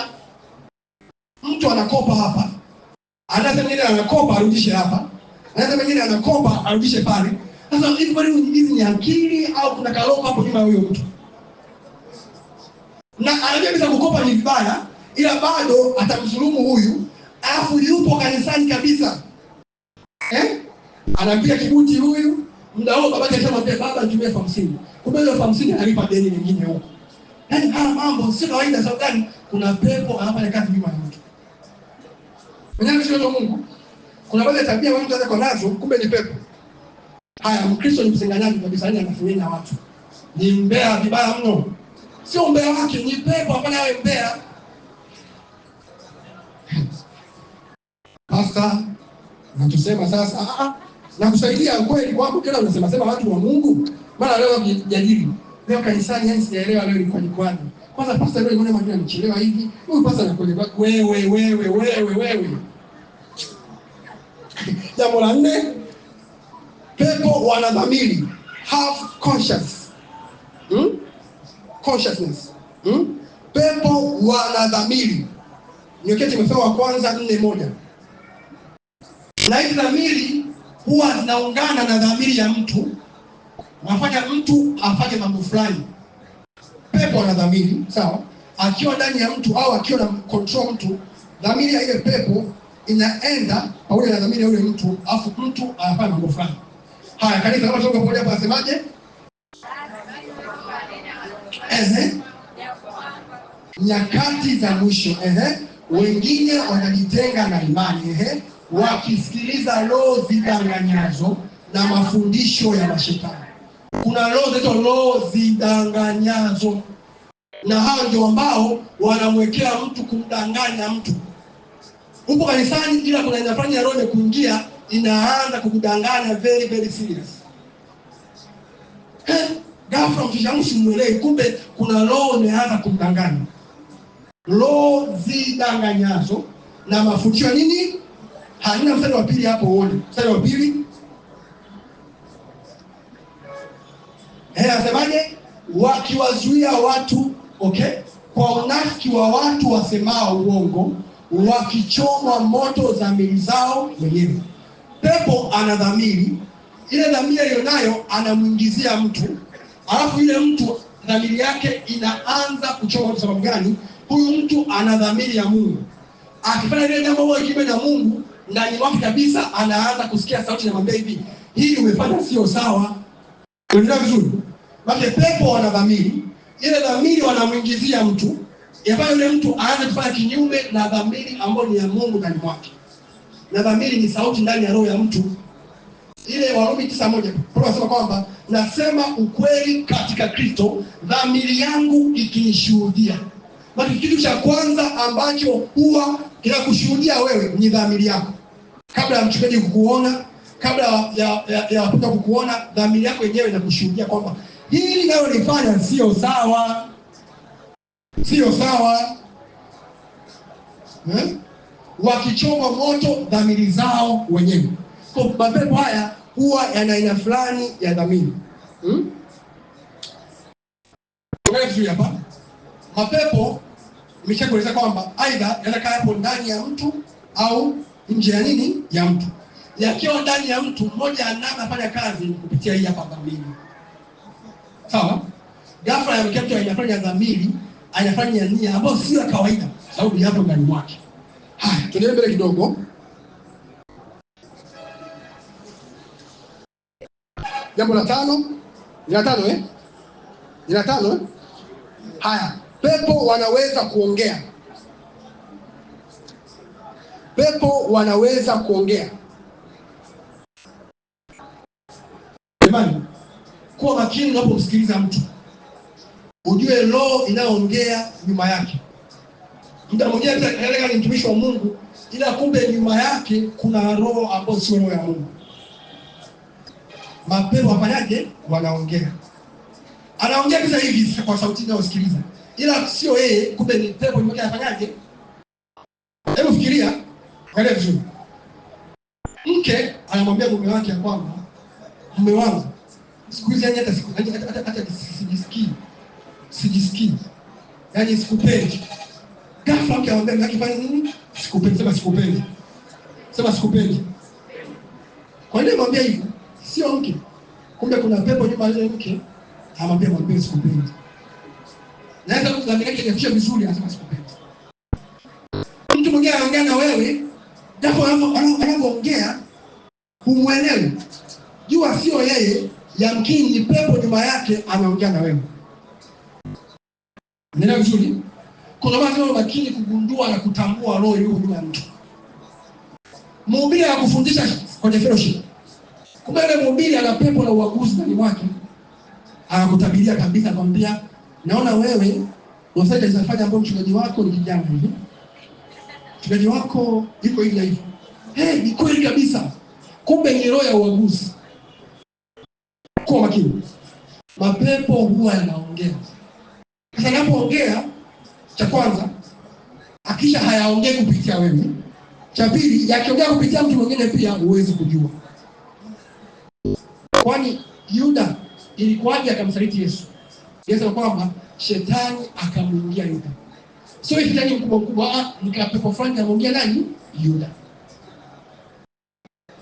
Kwa inaweza mtu akawa anaongea, kumbe sio yeye anayeongea, ni pepo nyuma yake anayeongea. Kama ndio hii habari, sababu habari ndio kwa mfano kabisa. Na baba mmoja anaambia pale kanisani, kanisa ya zamani pia. Yule baba bwana aliniambia changamoto zake kwa ndoa yake. Akasema kwamba yeye kila wakati akitamani kushiriki tendo la ndoa na mke wake, eti mke wake anaanza kumpiga ngumi. Anamwambia sitaki, niache bwana. Ghafla ile pepo la mahaba ndani mwake linainuka. Mke anaanza kutoa bezi, niache.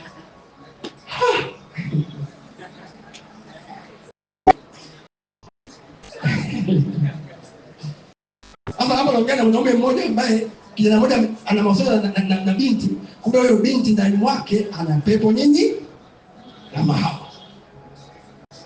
Alafu wewe unampenda. Hivi ndio kuna watu wanafanya darasani, kila mtu anavutiwa naye. Ndio kuna watu kama hao. Watu sio wa kawaida. Kuna pepo la mahaba liko juu yao. Kila mkaka anajivutia kwa kama huyo mtu. Usipokuwa makini na wewe mtu wa Mungu utavutiwa huko na utapotezwa. Lakini sio fungu lako kwa jina la Yesu. Sema hivi, sio fungu lako kwa jina la Yesu. Kwa pepo anaanza kuongea kupitia mtu. Hebu fikiria situation. Mwanaume na mke wake kabisa chumbani. Sio nje, chumbani. Jamaa akina kaka mbili na nguvu za Mungu kutosha kina kaka. Aisee, familia yako nzima inakutegemea kama kuhani. Wewe mwenyewe haujawahi hata kutoa pepo wa mafua. Alafu naambia pastor, namshukuru Mungu kwa neema ambayo juu yako baba. Kuna mtu nimemuona. Umemwona wewe? Hata pepo haujawahi kutoa. Lakini sasa hivi tunaambia pastor na ile mahusiano, namletea pepo ya kutoa pepo. Ukiweza tunakupa tiketi. Ni kweli kabisa yani.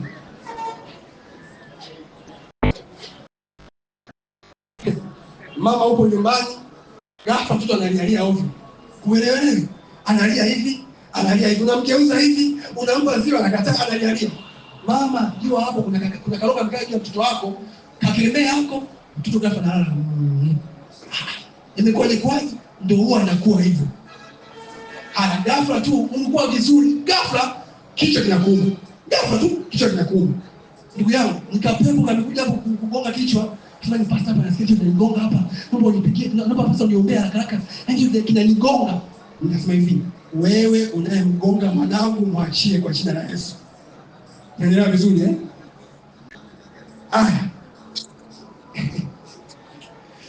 Watu wanaelewa lakini. Unajifunza eh? Tumalizie kazi kubwa za pepo ndani ya watu. Nitamalizia hapa. Naona muda wangu unanikimbia kweli.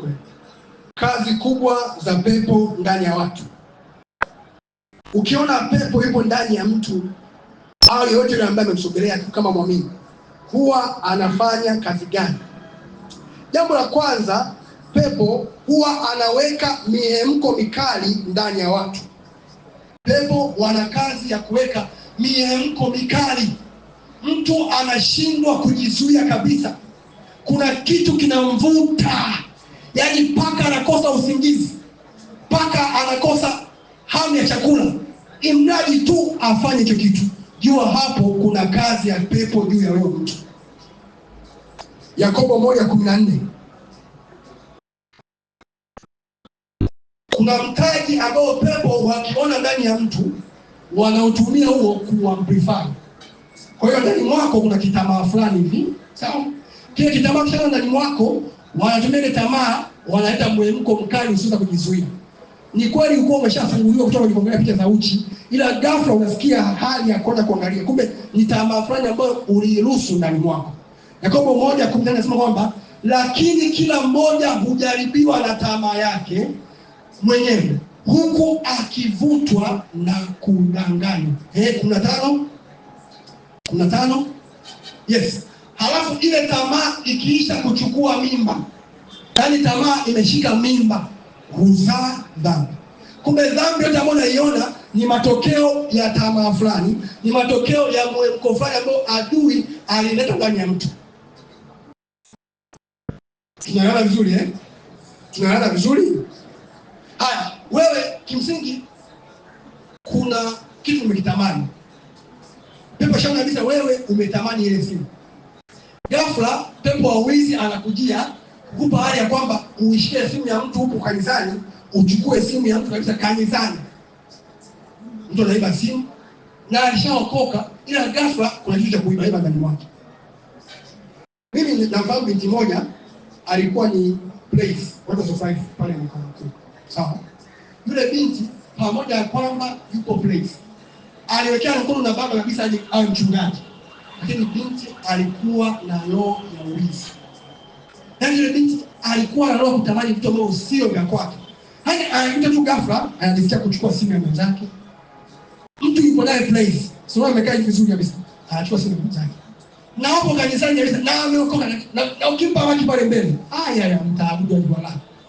Wastahili wewe Bwana. Wastahili.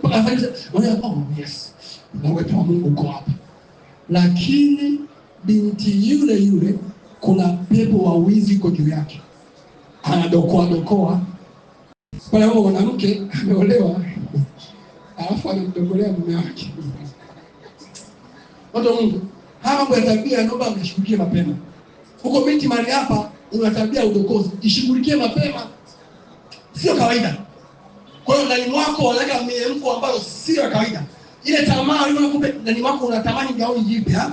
Pale nje kuna ndugu mmoja unakaa naye pale nje, ambaye ile gauni ambayo unatamani, ile tamaa kwa ndani mwako kalisikia uende kuiba, mtu akuone ukachukua.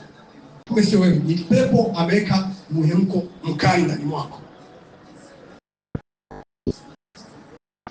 Hebu niambie vizuri. Mtu anakunywa kreti moja ya bia. Hiyo ni kawaida. Akwambia leo na kiu kweli ya bia. Nina kiu ya bia. Imetoka wapi kiu? Kumbe ni pepo ameweka ndani mwake kiu ile ya bia. Haya, mtu anakaa anaangalia pornography. Nimesema kwa mfano saa 5 usiku hadi saa 9 macho yamekodoka hivi anaangalia. Na sababu ile mambo sio kawaida kabisa. Na mtu kuangalia amekaa hivi anaangalia. Mtu amekaa angalia anafanya hivi. Sababu anajua hizo kwa vitu vinatokea kwenye mwili wake. Ndio kisuna kile. Kama vile achekesha ile mambo yako very serious. Mtu amekaa masaa 4 anaangalia. Kuna mwemko amesikia kwenye moyo anambia hivi pastor, nimekosa hizo usingizi kabisa niamke niangalie huduma. Yaani pepo sema far from me. Sema far from me. Yaani pepo anakukosesha usingizi afu uamke tena dhambi. Serious. Jambo la pili. Kudanganya. Kazi nyingine ya pepo ndani ya watu ni kudanganya.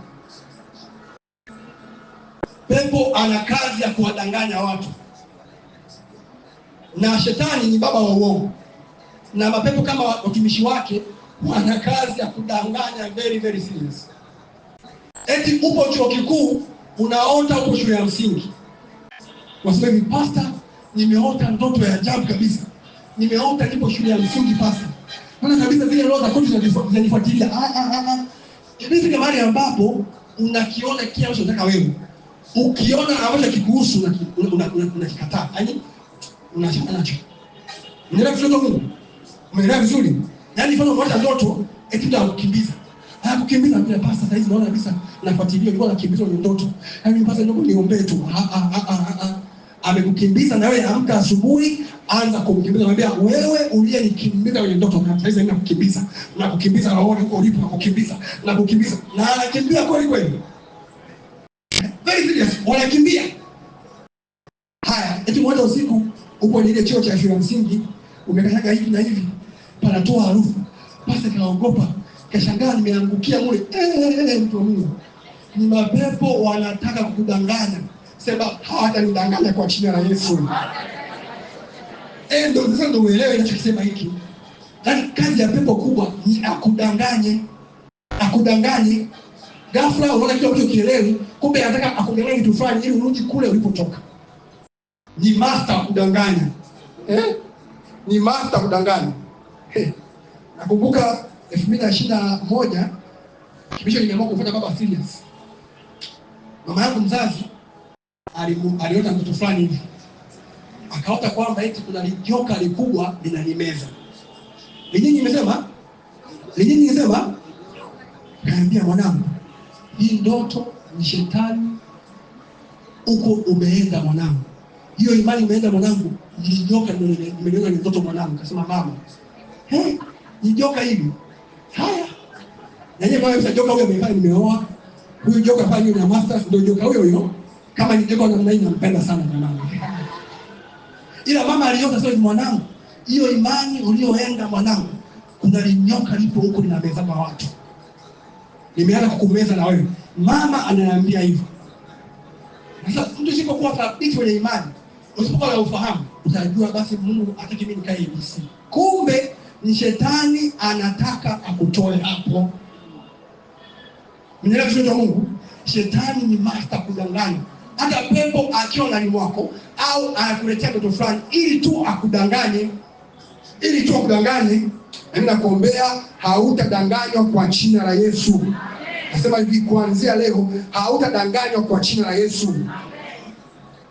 Kuna mshirika mmoja tunataka pale Msewe anaitwa Alex Adimini. Akaota eti Yesu amemtokea. Yesu anamwambia kwamba sijui Bishop Wajima ni nyinyi, sijui baba Bishop Wilson ni hivi na hivi.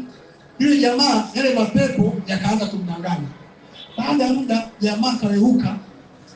Tuko chumbani hivi tumekaa, asema hivi, pastor, naya nipae. Watu wa Mungu, kuna maroho yanakaza kudanganya watu. Sawa? Kwa njia ya ndoto. Hapa naongelea na watu ambao wanakuwa na ndoto za ajabu ajabu wala hawaelewi. Kuwa makini. Ni pepo anataka kudanganya. Sasa wewe inabidi uamue maisha yako yanakuaje, usemee maisha yako. Usikubaliane na ndoto, usipelekeshe kile ambacho unakiona. Kwani wewe unatembea barabarani, wewe unazingatia kibao cha barabara. Wewe unakia mtu mfano mwambie leo kwa nyumbani, niambie yule mtu wa kwanza mtu anayekwambia bango gani atakujua. Lakini ukizingatia utamkumbuka vizuri. Sawa? Kwa vile ndio ukiona ndoto namna hiyo, iweke pembeni, ikatae. Wewe ona unachokitaka, sema unachokitaka, fikiri unachokitaka. Usifikiri ndoto ambayo pepo amekuletea. Nimeona nimeachika. Wewe umeachikaje? How? By which? Anawezaje kuacha? Jambo la tatu. Wanawafanya watu kuwa watumwa. Kazi ya pepo ndani ya mtu ni kufanya mtu awe mtumwa. Mtu anaanza kutumikishwa. Unaona? Kazi ya tatu ya pepo, tunasema kwamba pepo anafanya mtu atumikishwe. Haya, safi. Wewe mshika wangu moja hapo. Kamaamsha. Warumi 8:15. Kuna watu ambao wanatumikishwa na pepo na chakula. Saa 12 ameamka. Cha kwanza anachokifikiria ni chakula. Mpaka ipashe tumbo. Pasta, Kwa hiyo Jumapili ya kukia tumbo. Kwa hiyo amedamka lengo tu apashe tumbo. My friend, isidekani pepo la chakula imekushika ndugu yangu. Wapi wale wa energy drink? Sema energy drink. Imewafikia sasa. Kuna watu hapa lazima anywe energy drink. Tena pepo kama mbili yani. Mwingine tunapasa mimi wasitumia yote, nachukua tu ile nyingine naenda kwenye maji, nisikie kale kalava kake, kale kalava kake kama. Hako wako mtu wa Mungu unatumikishwa. Kuna mtu mmoja alikuwa rafiki yangu kilicho. Alikuwa anapenda Pepsi baridi.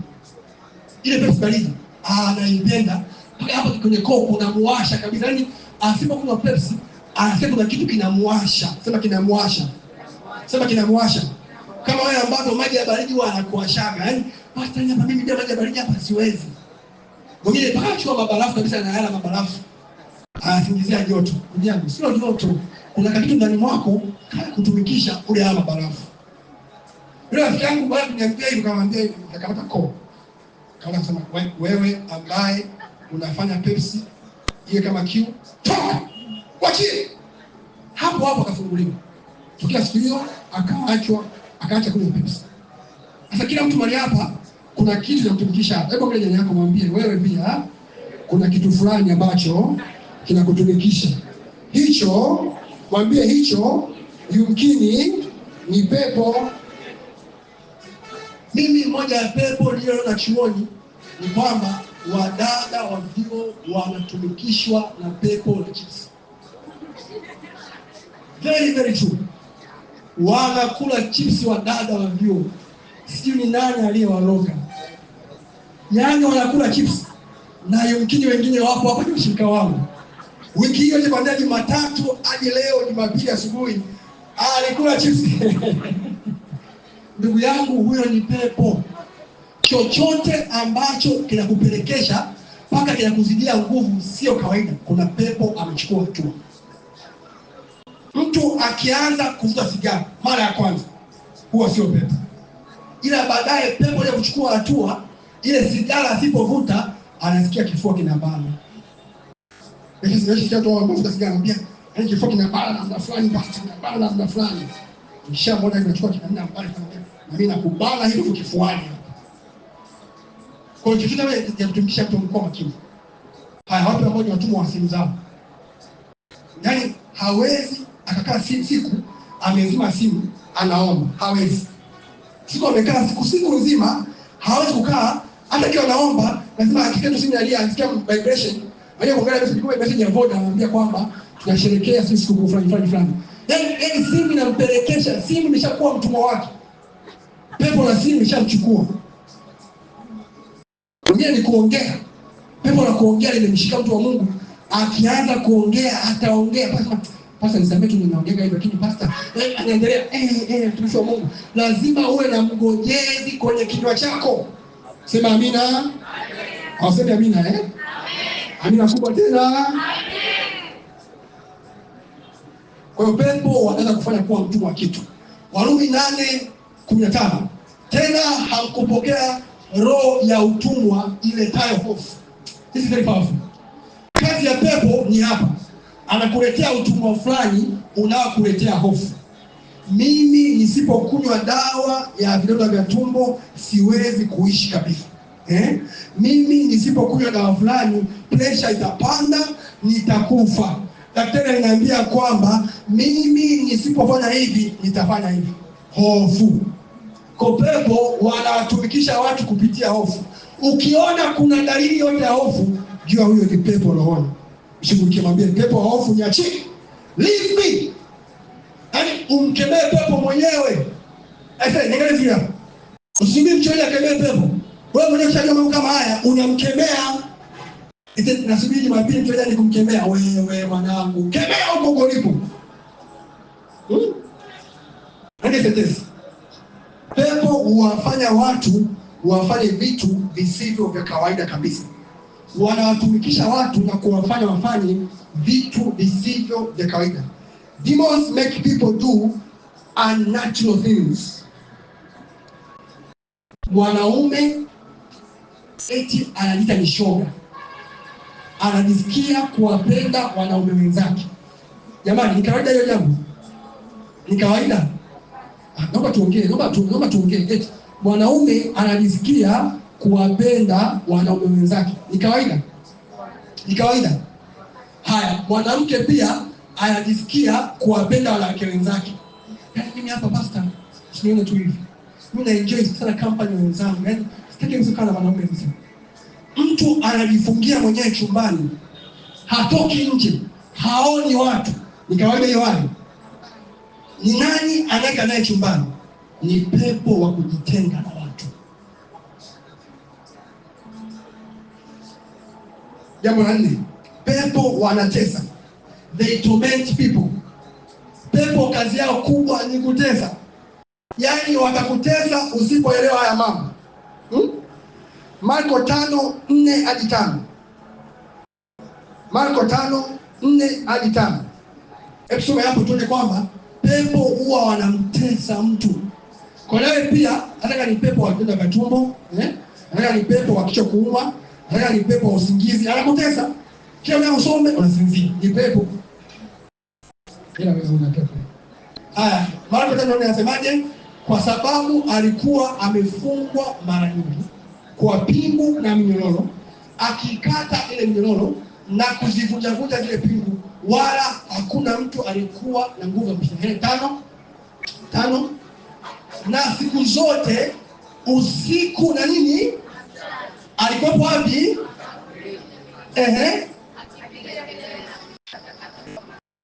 Na wengine pepo wanawakatakata kwa uzinzi. Mwingine pepo anakataza mtu kwa kamari. Kila siku anabeti. Alafu mikeka inachanika. Anabeti, mikeka inachanika. Sema anabeti, mikeka inachanika. Tule anabeti, mikeka inachanika. Kwa hiyo watu ambao pepo anawakatakata kwa kamari. Hakuna aliyetajirika kwa kamari. Hayupo. Hata mtu apate milioni 15, badala hii mwendo hata akanunue bajaji.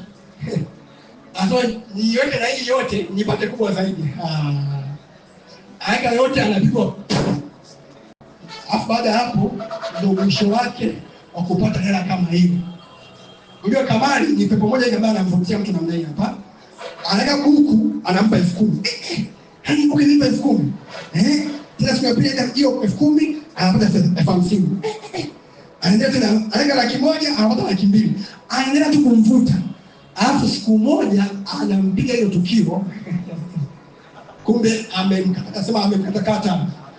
Sema amemkatakata.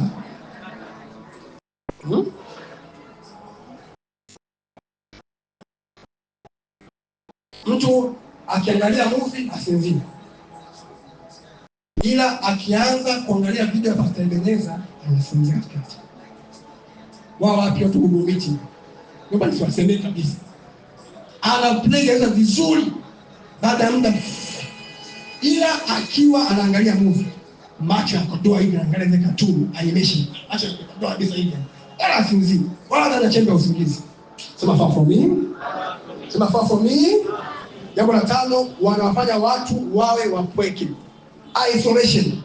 Moja ya sifa ya pepo huwafanya watu wawe wapweke. Ukiona ndani mwako kuna hali ya kujitenga na wenzako, jua ni kazi ya pepo. Hujisikii tena kuja kanisani, hujisikii tena kwenda fellowship, ni hali ya pepo ndani mwako.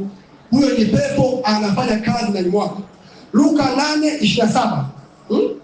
Moja ya mkakati wa kipepo kufanya watu dunia hii wasiende mbele ni pale ambapo wanawekea ile hali ya kujitenga na wengine. Mtu hajisikii kuongea na watu. Ushaona kama hao? Jamani, ushaona kama hao? Mtu anajifungia mwenyewe chumbani. Hiyo ni hali ya pepo. Soma hapa semaje?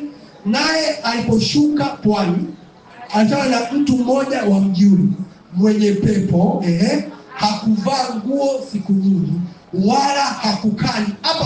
Hakukaa wapi? Kwa pepo ambaye asikaa nyumbani, asikaa makaburini. Unajitenga, unakaa peke yako, hautaki watu kushauri, unafanya maamuzi peke yako, dalili ya pepo kuwa juu yako.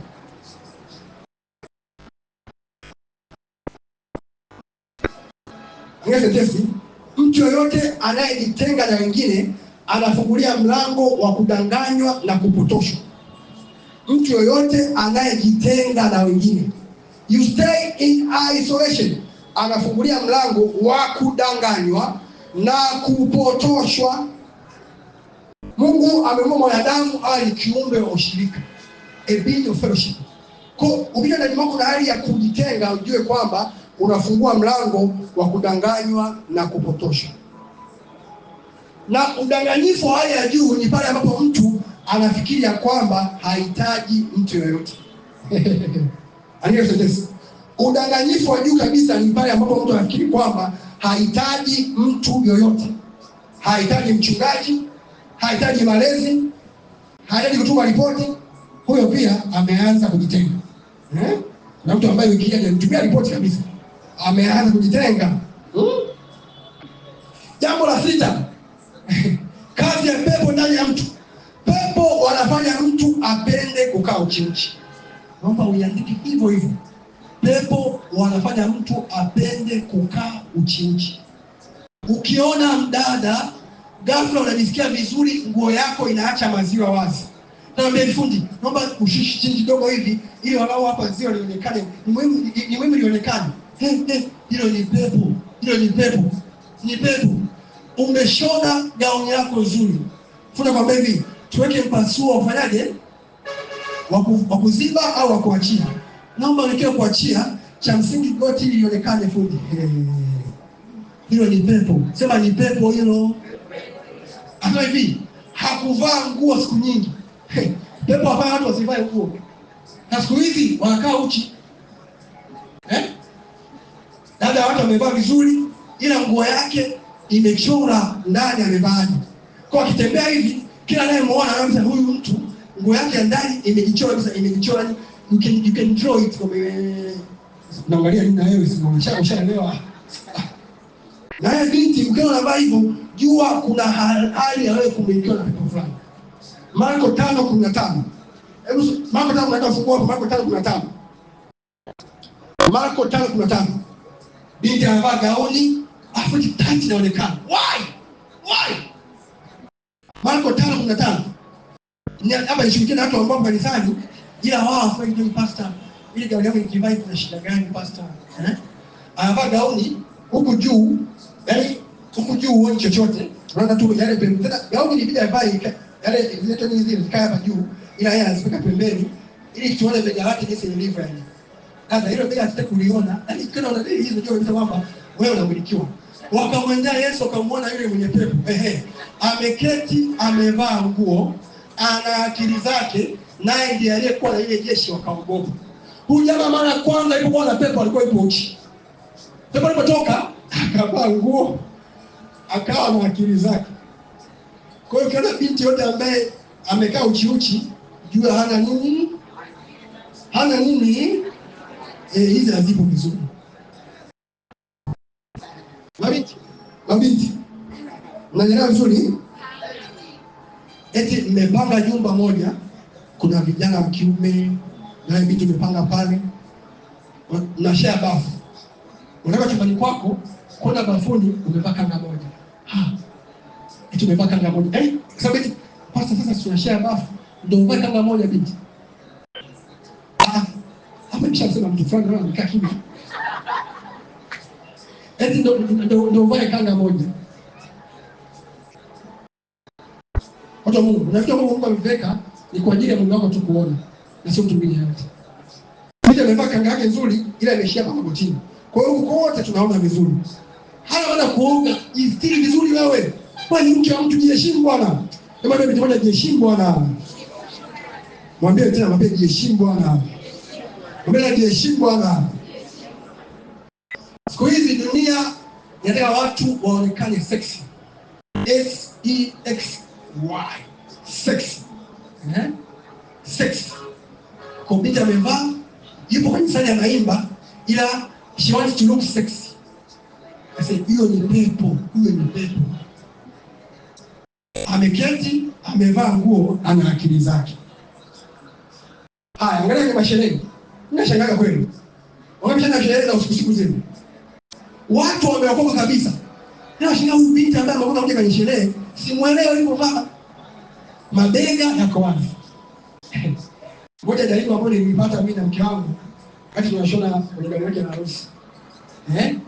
Ni kustiri mwili vizuri. Yeye kama amevaa vile imempeleza vile, sababu kuna watu ambao wanajua mtu ambaye anajielewa lazima atajistiri vizuri. Ni harusi yako dada. Ndio tunaona kabisa mazi yako. Sema fafa mimi. Ama kwa jamani anakera kweli.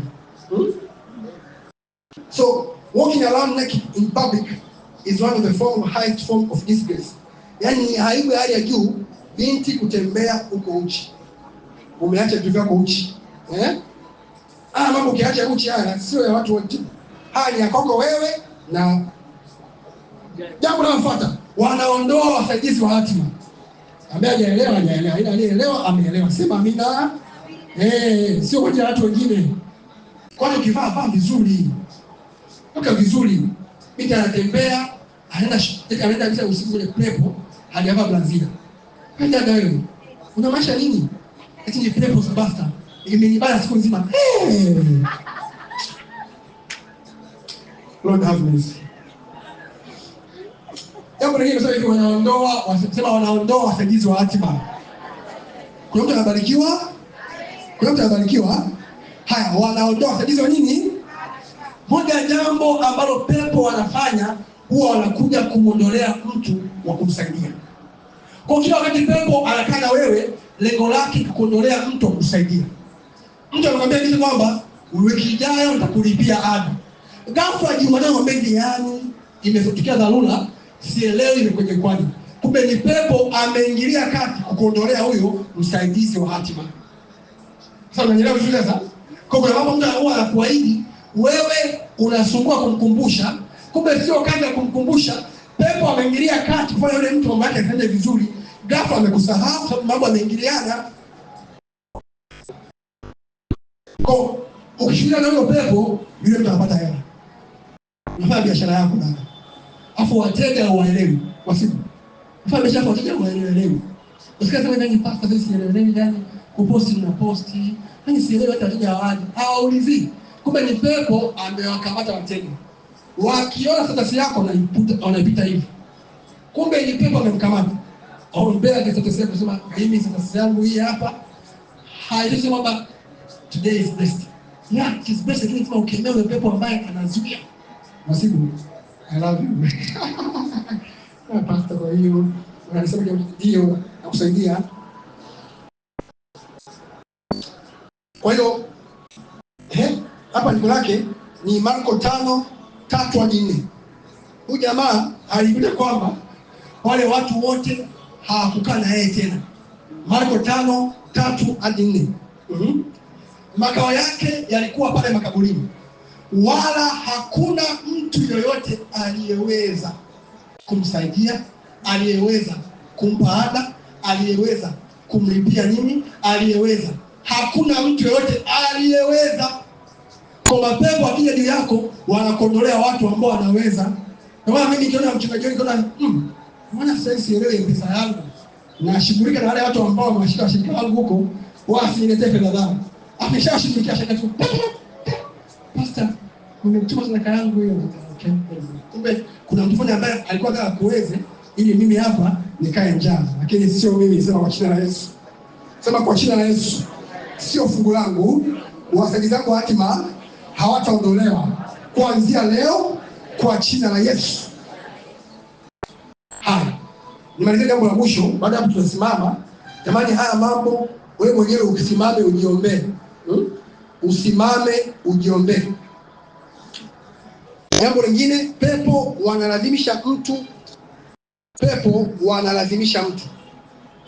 Moja ya sifa ya pepo, huwa wanamlazimisha mtu. Kwa mtu analazimishwa kufanya vitu fulani. Anywe sana. Afanye kitu fulani. Wala akiwa kujizuia kabisa, kumbe pepo wanamlazimisha. Jambo lingine, pepo wanamtia mtu unajisi. Ndio maana anaitwa pepo wachafu. Pepo wanamtia mtu unajisi. Ndio maana wanaitwa pepo wachafu. Kwa hiyo ukiona pepo akana ndani mwako au kufanya mambo fulani, sababu wewe pia umekuwa ni hekalu lao kwa sababu ya uchafu fulani au maisha fulani ambayo haya mpendezi Mungu. Haya, kama usimame kwa miguu yako sasa. Tumeshamaliza mpaka hapo. Kuna ufahamu umeshapata mpaka hapo. Tutaendelea wiki ijayo. Sasa tuombe jambo moja hapa. Hebu tuende ya Luka 11:22 pale. Tushindane na kila mwenye nguvu ambaye anajaribu kufanya mambo yetu asiende. Natamani kila mmoja hapa ukamate daftari yako, haya ambayo unaandika hapo, uombe kinyume na kitu chochote kile ambacho kilikuwa kinalala kwako. Kanisa, hadi umesimama, naomba unisomee Luka 11:22. Anasemaje? Nasikia sauti ya watu wawili. Anasemaje? Atakapomwendea na kumshinda, amnyang'anya silaha zake zote alizokuwa akizitegemea na kuyagawanya mateka yake. Kwa kuna mtu mwenye nguvu akimwendea mtu, kwanza kumwendea mtu akaondoa amani yake, akaondoa tabia yake, akaondoa mwenendo wake, akaondoa afya yake. Na kama kuna mtu ambaye ana allergy yote, pita mbele, au ana ugonjwa unamsumbua, pita mbele, ana uraibu wote, pita mbele. Ila wewe huko nyuma utabaki unajiombea mwenyewe, kinyume na mwenye nguvu yote yule ambaye amejaribu kuchukua vitu vyako kwenye maisha yako, kwenye afya yako, kwenye kitu chako. Haya, naomba wale ambao na allergy ya vumbi, ya chaki, sijui allergy sijui ya baridi, kama hizi kipindi cha mvua, kifua kinakubana, allergy yote ile, sijui ndio na tumbo, njoo hapa mbele. Njoo hapa mbele.